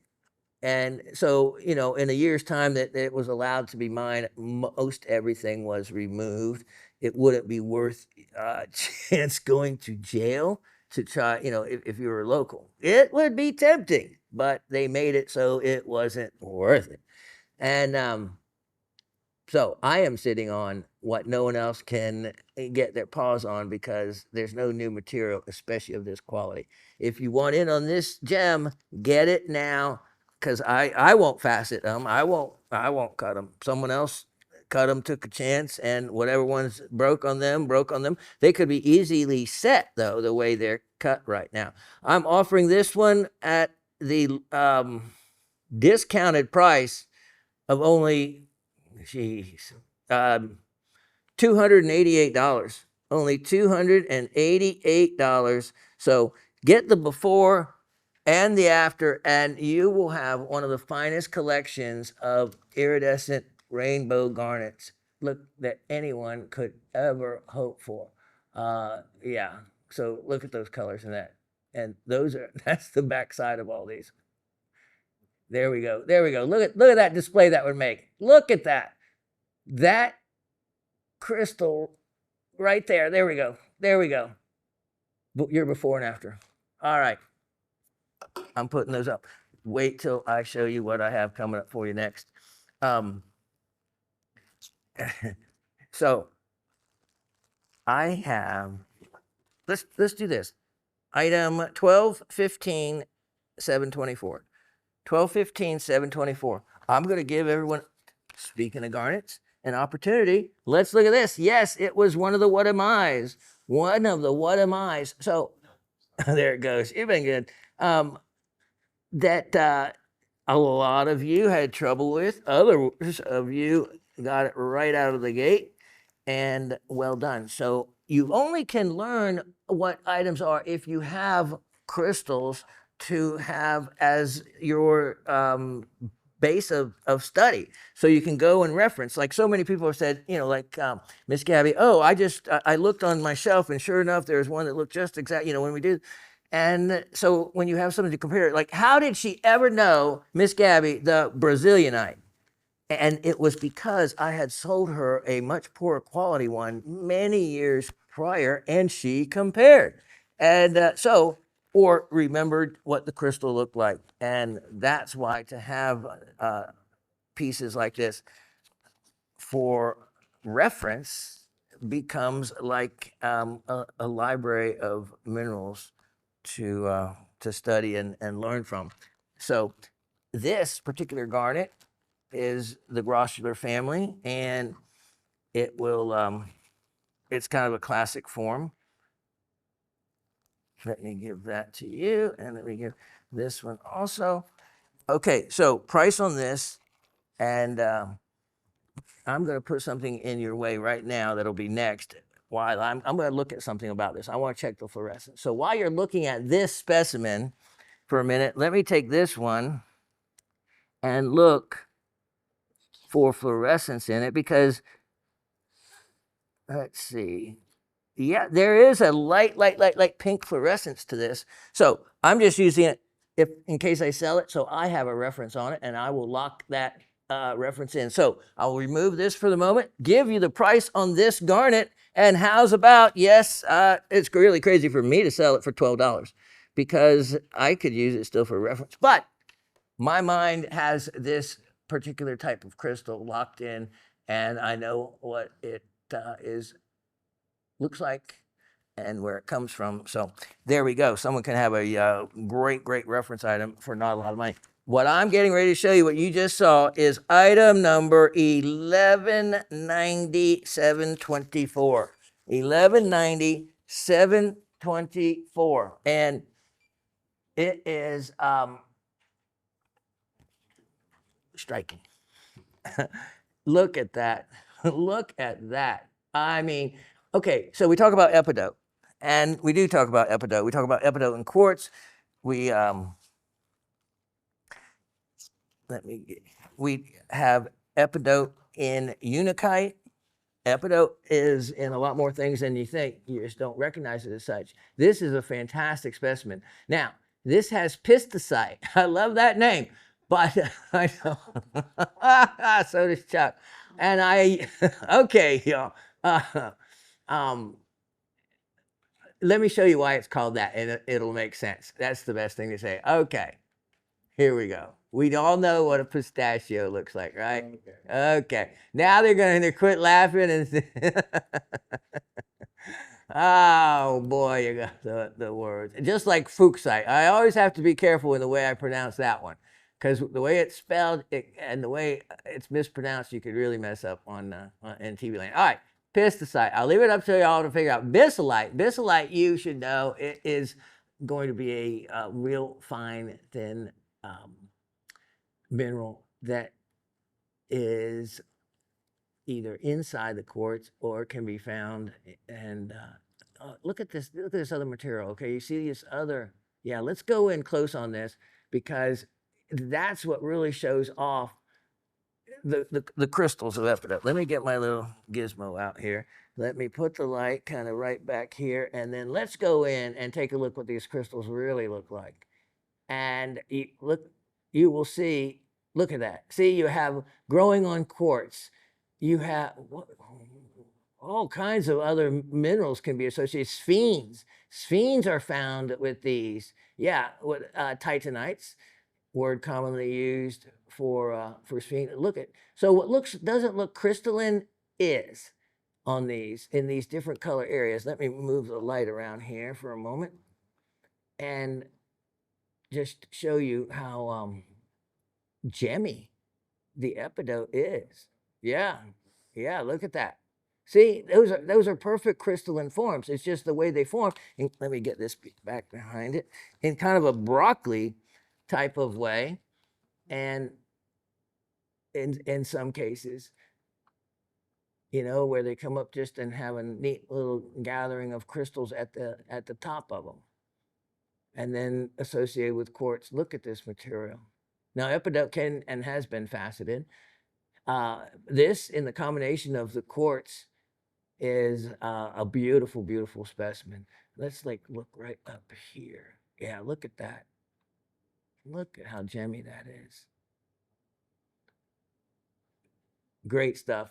Great specimen, and that is certainly one that is going to be worth the only $48 I'm asking for that. Only $48. Silly price.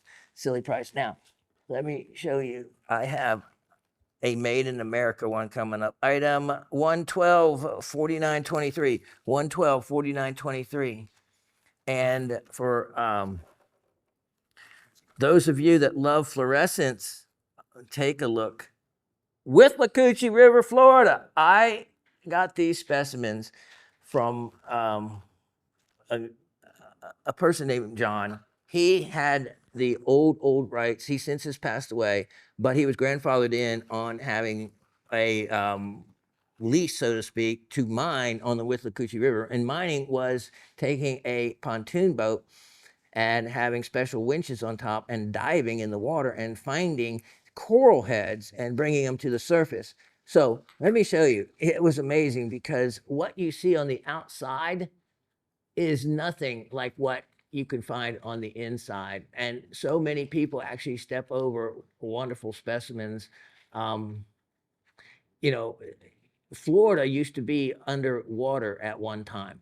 And that hence coral heads grew in areas that are in central Florida. The Withlacoochee and the Swanee River cross the Florida-Georgia border, and it's in the middle of the land mass. And you're wondering, well, how did coral heads get replaced by silica in a place where there is no salt water? Well, it's because at one time when the seas were higher and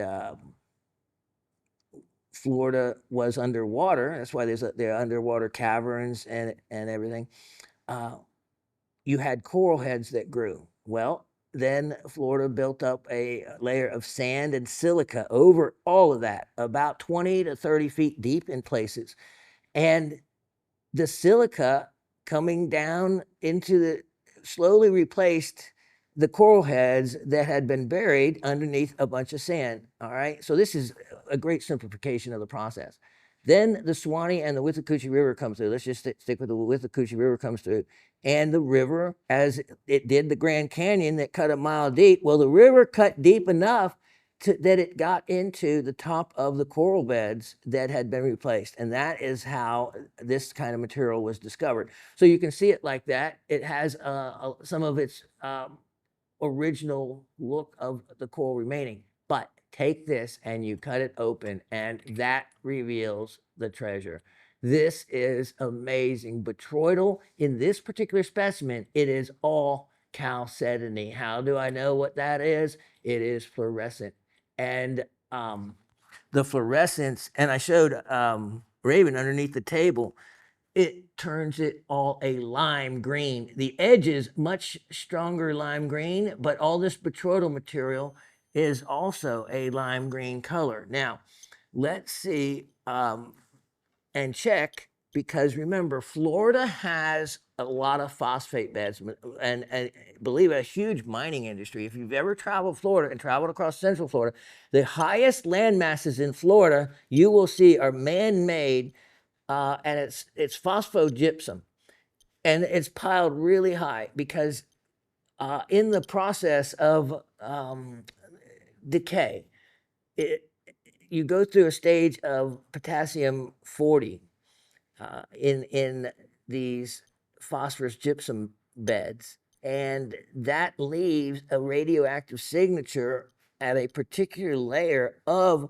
the mining that occurs in Florida. When they hit that layer, they take that layer and they pile it up. It's not usable. It's not usable to make your gypsum boards. It's not usable to use in your fertilizers. Yeah, let's grow some radioactive food. It's not usable. So if you've ever wondered what those huge masses of white are that are piled up, and I remember as a kid seeing them, That is what that is. They're mining it, and that's the layer of material that they can't use. Let's see. So we normally, as you've seen before with the Geiger counter, have a 30 to 60, range for the ambient range of what's normally in the air. So let's put one of these up behind it, and let's just take a look. And I just want to find out curiosity for myself. There usually is a really light signature to them, and as you can see, it's not even passing really out of the range. So totally safe there. There is the fossils in Florida, especially like the ones on the Peace River, which I've canoed and been down the whole thing. The dugong fossils, the ancient horse fossils, they will have a radioactive signature because they have and existed in that band in the time. And that's how I can tell shark teeth, the megalodon teeth, when they're from Florida teeth versus the Cooper River teeth in South Carolina. They don't have a radioactive signature, but the Florida ones do. So if you ever want to really determine it, well, you got to have an expensive Geiger counter, but that is a tell, the radioactive signature. Now, even in the megalodon teeth, it's safe. It's not out of any range. There's gemstones you're wearing on your hand that have a higher signature of that. We won't go into that part, but believe me. Anyway, if you collect beautiful, this is a matching pair halves of gorgeous, high quality chalcedony that fluoresces tremendously, and that is all for the price of only, unbelievably enough, wow, sale priced, wow, $44. $44 for both halves. Wow. Okay. Now let's look at item 124 3825. 124 3825. Lots to do in a little bit of time, very little bit of time. And look at this. Look at this. This is one of my favorite specimens. And look at how that tourmaline just is suspended there. But here's the neat thing. Look at the shell that has grown around this. Now, how did this happen? What came first? Because this is lepidolite. This is lepidolite mica that is actually formed around that tourmaline. So how did that happen? The tourmaline, it looks like, would have had to grow. Then the lepidolite had to grow around it. Then the quartz had to form around it. That's the only way I think that could have happened. You can see a little bit of bicolor white to the middle of this. This is a wonderful, look at that, another tourmaline right here. Yeah, here you go. Here you go. You have the same thing. You have that jacketed out with the lepidolite, but you have the quartz right there growing over it. So it looks like that may be the quartz is maybe the tertiary growth, the third level of growth. You can see the lepidolite right there, very well evidenced. What do we have down here? Okay, so that could be the lavender color lepidolite. This is an amazing specimen. The longer I look at this, look at that, really, look at that unique quartz crystal, how flat it is, kind of an unusual formation. Wow. Wow. Okay, so that's quite attractive, and the geology of it tells a story. That's really actually quite rare and unique to see that encased like that. Quite unique. How about this? Sale priced again, only $58. $58. I think I only showed it once before, so it was at a higher price, so maybe you want it at that price. I would think that you would. Oh boy. Now, I'm going to give you a choice. Let's look at item 1, 2, 3, 4. Really? 1, 2, 3, 4, 3, 2, 4? Well, maybe not. Do you have it?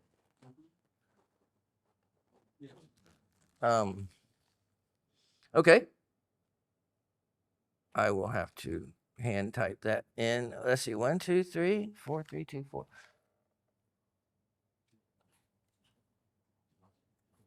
All right, let me make sure I get this in here. Computers, wow, the things I have to do that are not rock related is, to me, let me see. Okay. There we go. Got it. All right. because this is a special piece. All right, so I showed you that one amazing carved piece. Well, if Chuck hasn't seen this one, he's going to go, wow. Maybe he has. I'm going to give those of you an opportunity. If you are thinking of an owl, look at this one. Look at this one. I'm going to draw the curtain up on this guy. And I'm going to take this away so you can really see this in all of its beautiful green glory. Look at that. Look at that. Look at the nose. Look at the nose. So, and look at the detail. Can you imagine being the carver and knowing that if anything goes wrong with this, it's a major fail, a major fail, because the quality of the emerald is, of course, much greater than. Look at that. Yeah, look at the eyes. Look at the eyes. And that's what I think, that the carver actually has to plan and think about that. And it looks like he was able to use some better clarity areas for the eyes, the nose, the bridge, just for the face part. So that is all thought out ahead of time, just like the cutting of a big diamond. Often takes a year of planning to cut these big diamonds, or these blue or pinks. This is, look at the detail on this. This is exquisite detail in every way. I mean, when you're carving these toes, it'd be so easy. What if this just all of a sudden, go, there goes your toe. What do you do? What you do, and in fasting, what we do, if something like that happens, we make the mistake and repeat it all the way around the stone so it's symmetrical. And we create, often that's how a new design is created, is through error. So in carving, I would think he would have to, make them both two-toed or something. You get creative. You get, because 3 and 2, well, you could always make up a story for him that he went through a battle. Or in the night, his night vision got a little bad and he crashed into a tree or something. 210 carats. I have this, is a really special piece, and one of the nicest owls I have had. This I'm doing a significant discount to. And I hope someone takes advantage of it, because I still need a new tooth. and this is a treasure. So I had, I'll just show you. I had a sale price on it. Here it was, right there, $588, marked down from $688. I'm going to make this only, again, it's Shawn Desperation sale. Happy Memorial Day. Wonderful owl, wonderful deal. 210 carats. Let's see, make it $378. $378, and that is not much more than $1.50 a carat, which is kind of unheard of. So yeah, take advantage of that. Yeah, it's beautiful. Now let me show you. Oh yes, here's what I wanted to do. Okay, this one, 125 8725. 125 8725, and we were talking about Beckley's Mountain and the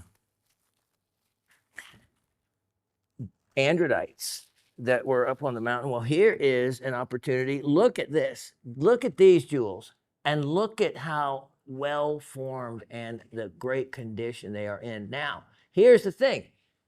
Androdite doesn't always have to, if it's that bright green, then it's demantoid, right? But often it's not. It's a yellowish form of color. And let's see here, put this up to it so we can try to backlight this a little bit. There we go. When you get more of a yellowish color, you have what is known as topazolite.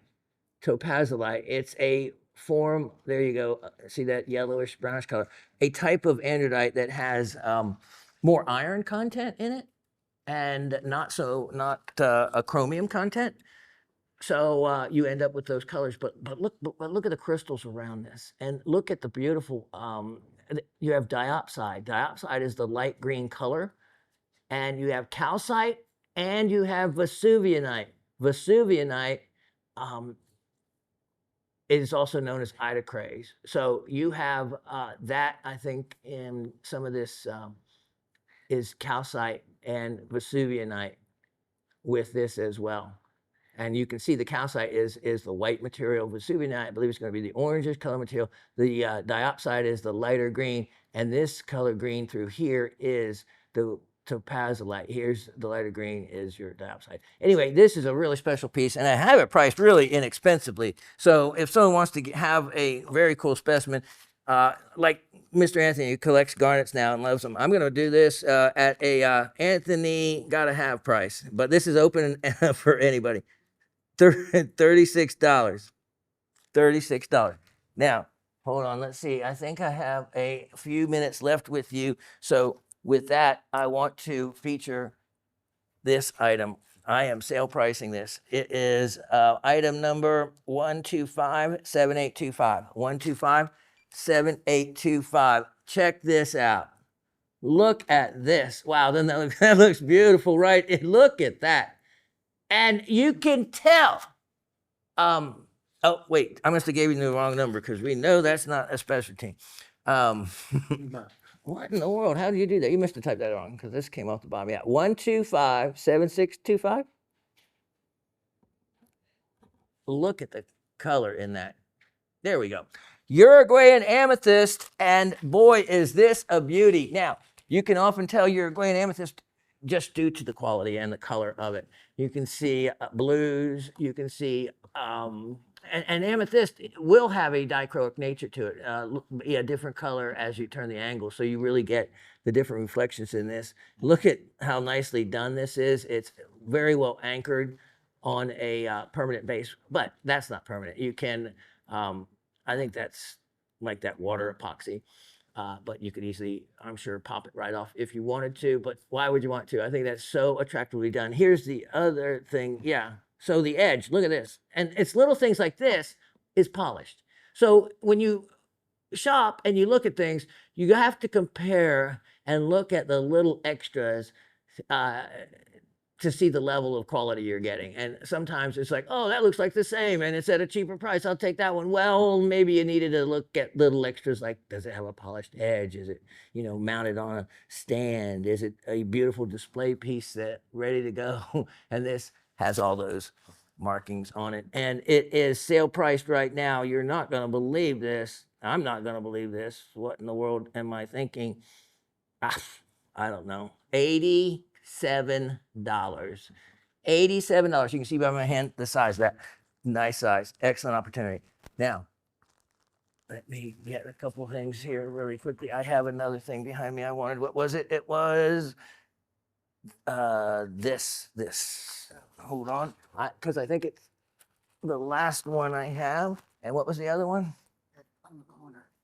Yes. Can you get the... I have it. Okay. All right, let me show two quick items here. This next one, I believe, is the last I have of this pink opal. Look at this.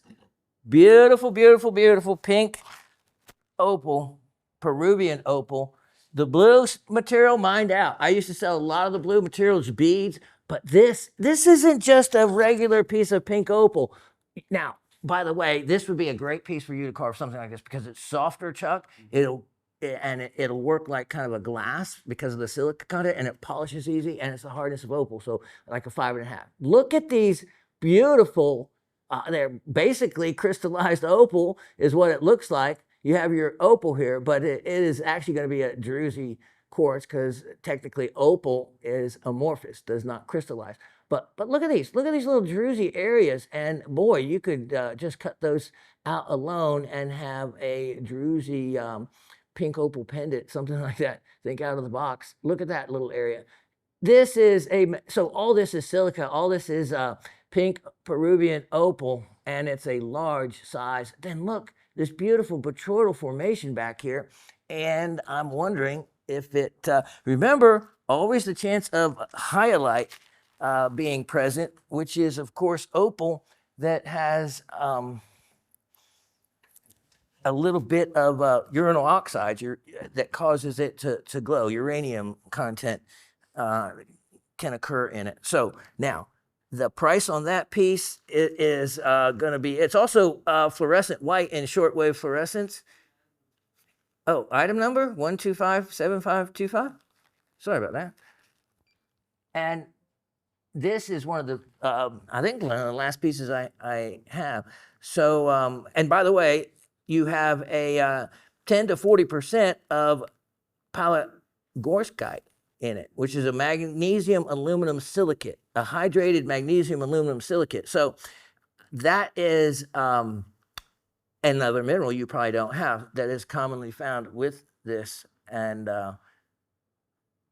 most likely it is some of this white material back here. Price on this, sale price, I have it for unbelievable, huge discount. Make it the entire piece only $78. $78. Now, while you're looking at that, I also want to look at the fluorescence. Check this specimen out for a moment. Check this out. This is probably going to be the last item on the show because it's going to take a moment to display to you. And while I check this opal out, because there is, let me see. Oh, wow. Yeah. My goodness. Yes.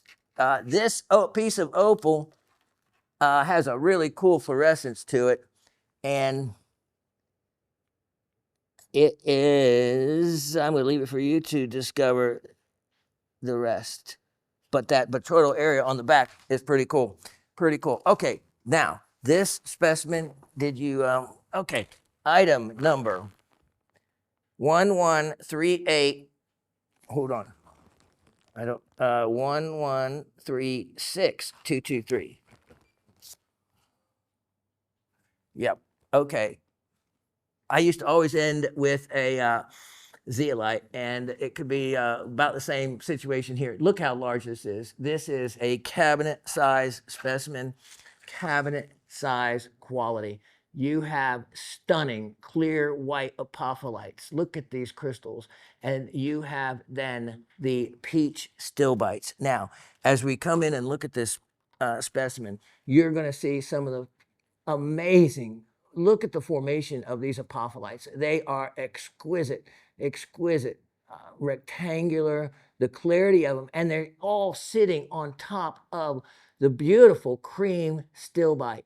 And the entire piece seems to be covered in either small apopholites or larger apopholites over the stilbite until you get to this edge, and then you have a beautiful stilbite that you find. Look at this. So those crystals form down in the vugs, down in the little areas where they're free to grow and have room to roam and get to be the size they want to be.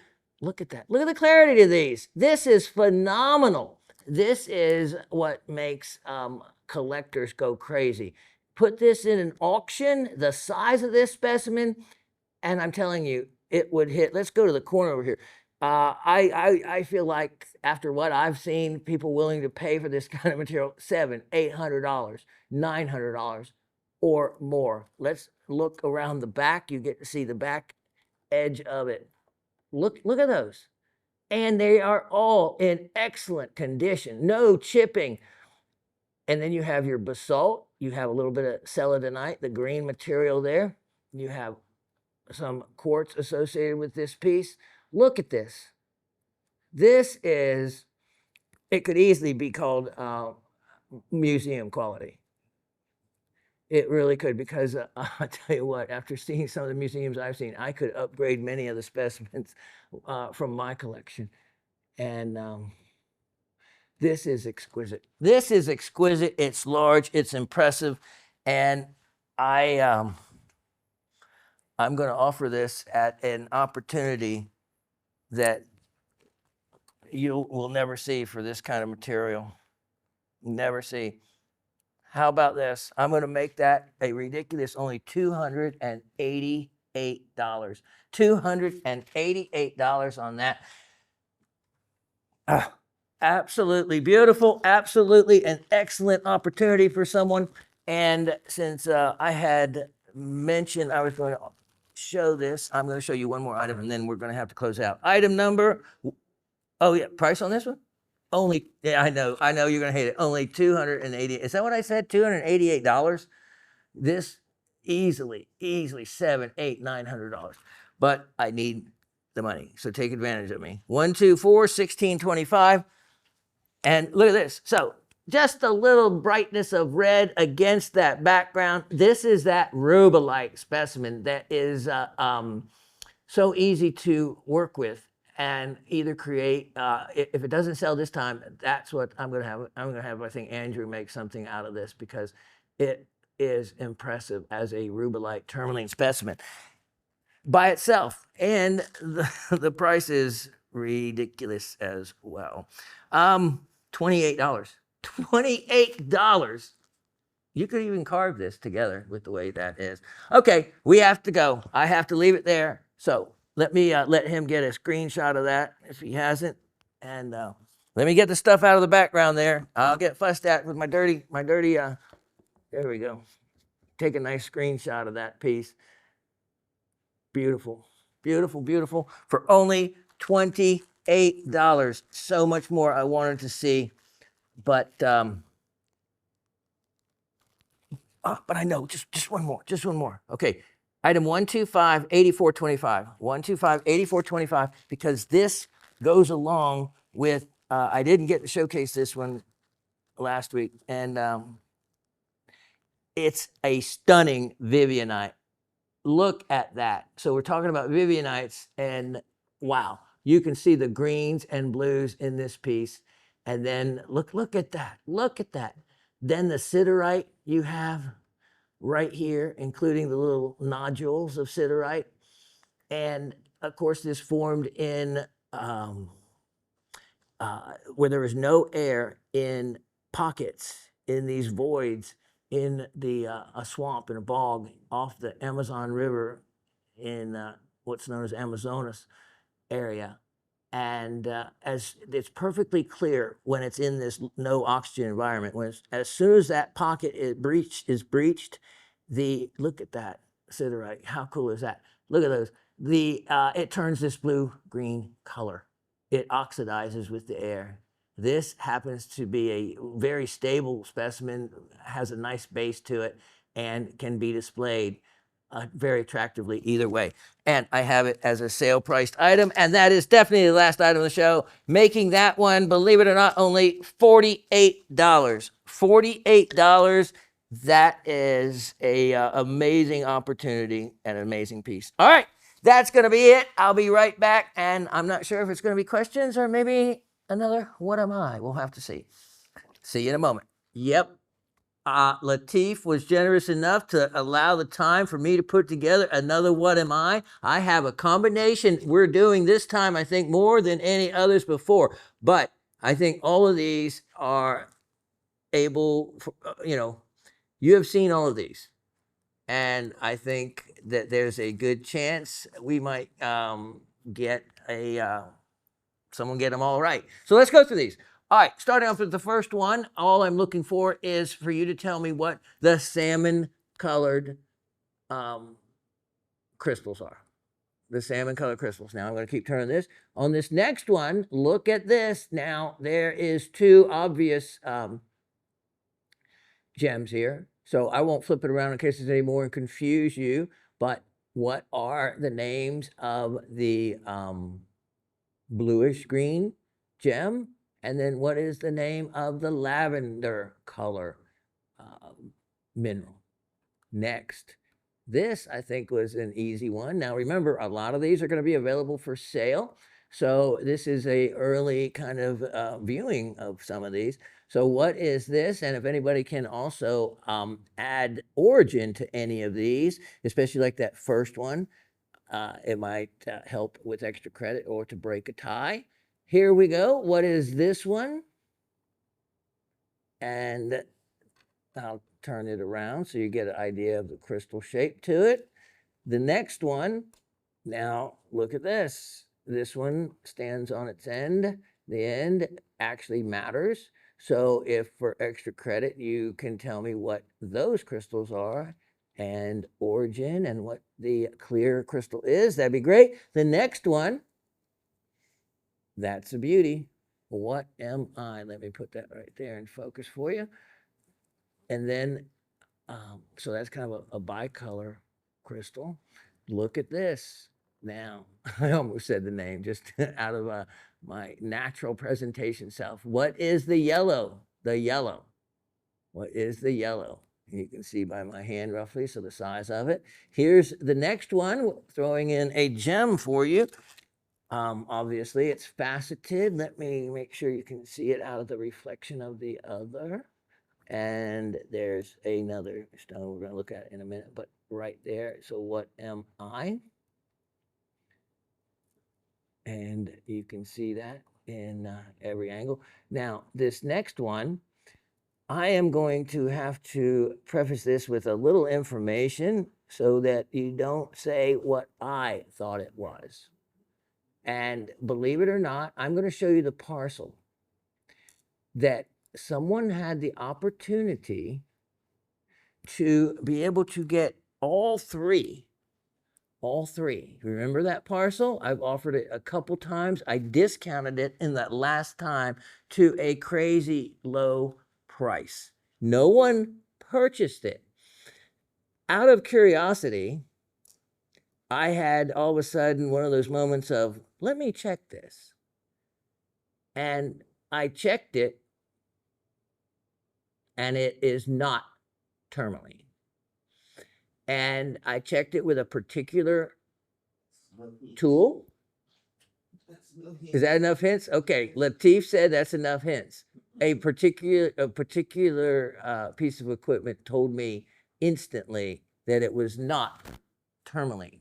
So you're going to see these come back and an opportunity to get them individually, but someone could have been wise because I made the error of just going by the look of it, which is what you would do.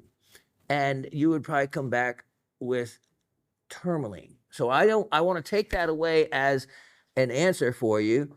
So because I made the error of strictly going by the look of the olive green color, and I was wrong on all three of them. So what am I? Look at this. Now on this, I want you to tell me the origin and what it is. Origin matters when it comes to some of these because where they are from can make a huge difference in value, even when it comes down to the semi-precious or what would be considered, more of a common type of mineral. But when they become from a particular area, they can become quite unique, rare, and much more valuable. Now, this gives everyone an opportunity to get extra credit that will count. All right, this was something else. So I'm going to tell you right now, this is a pseudomorph. What was it before it changed into what it is now? So the pseudomorph is a mineral that replaces another mineral.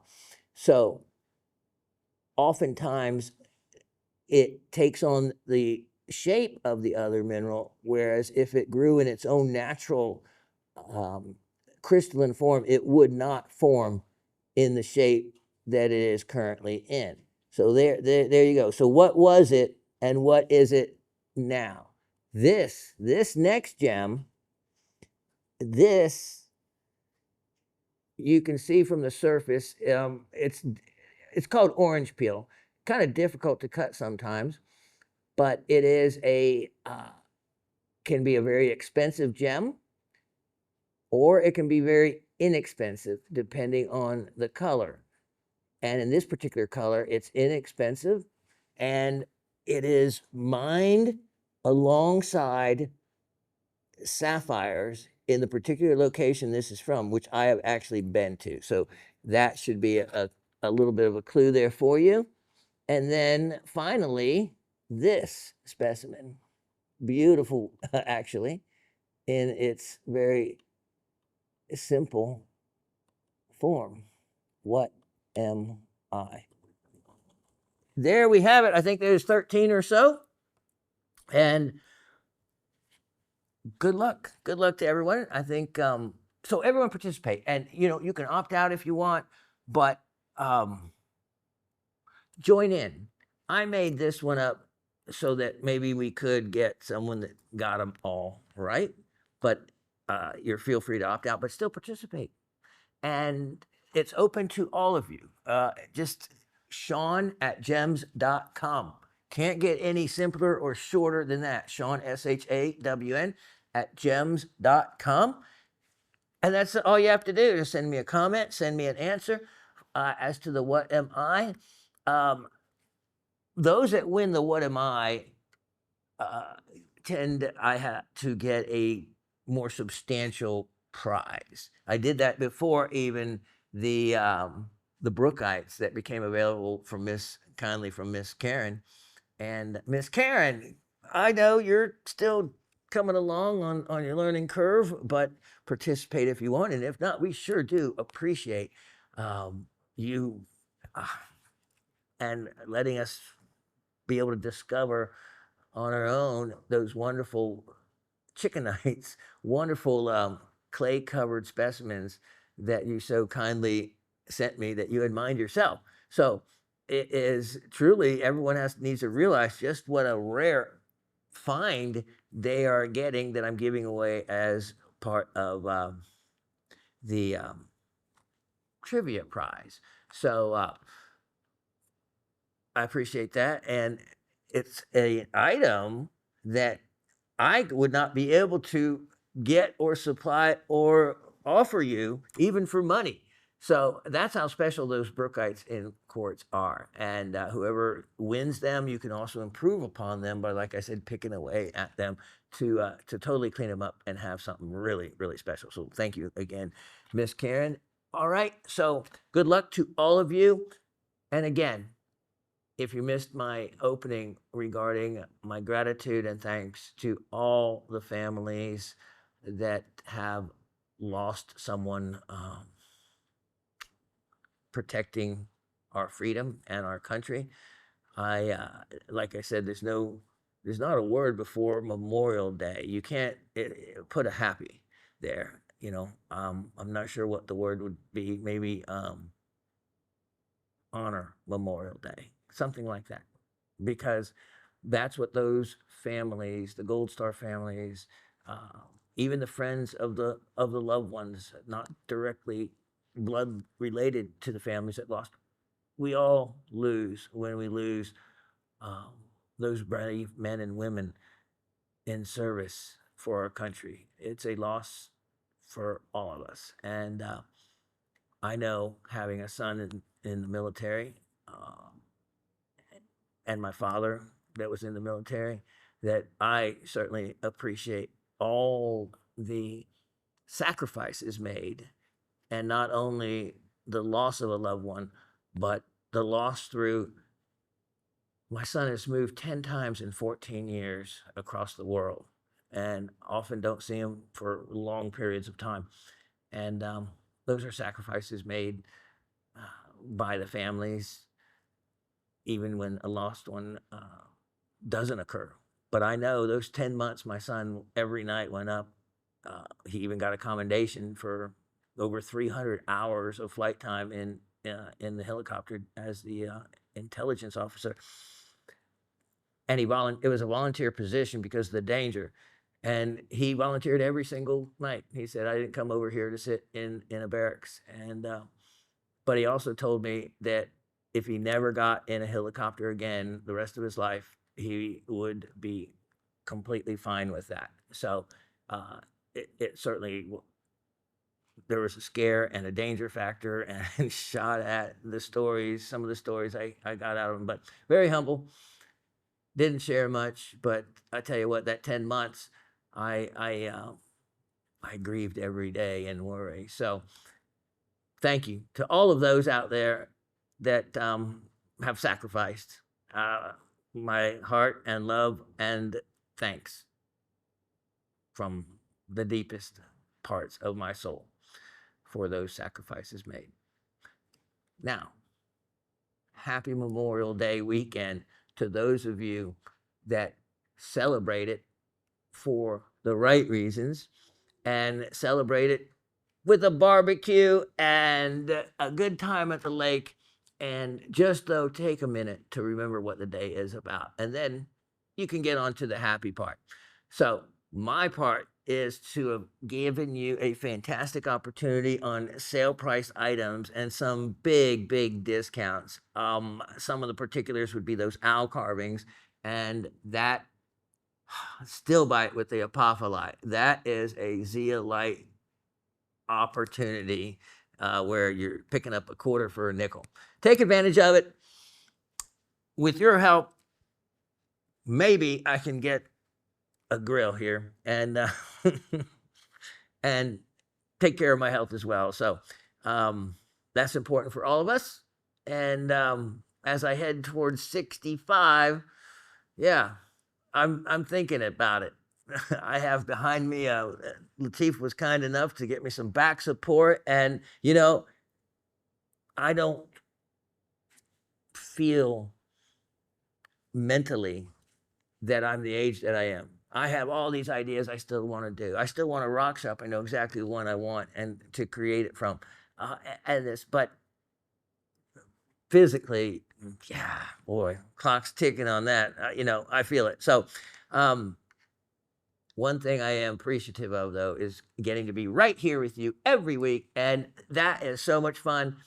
Who got the gooseberry, the raspberry glacier? I'm kind of curious about that. But if you want to step up and say, if not, that's fine as well. But it's really neat to know where some of these wonderful pieces are winding up, and do take advantage of them.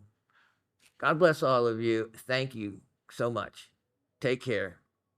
And with the bell ringing, it's time to go. Cheers.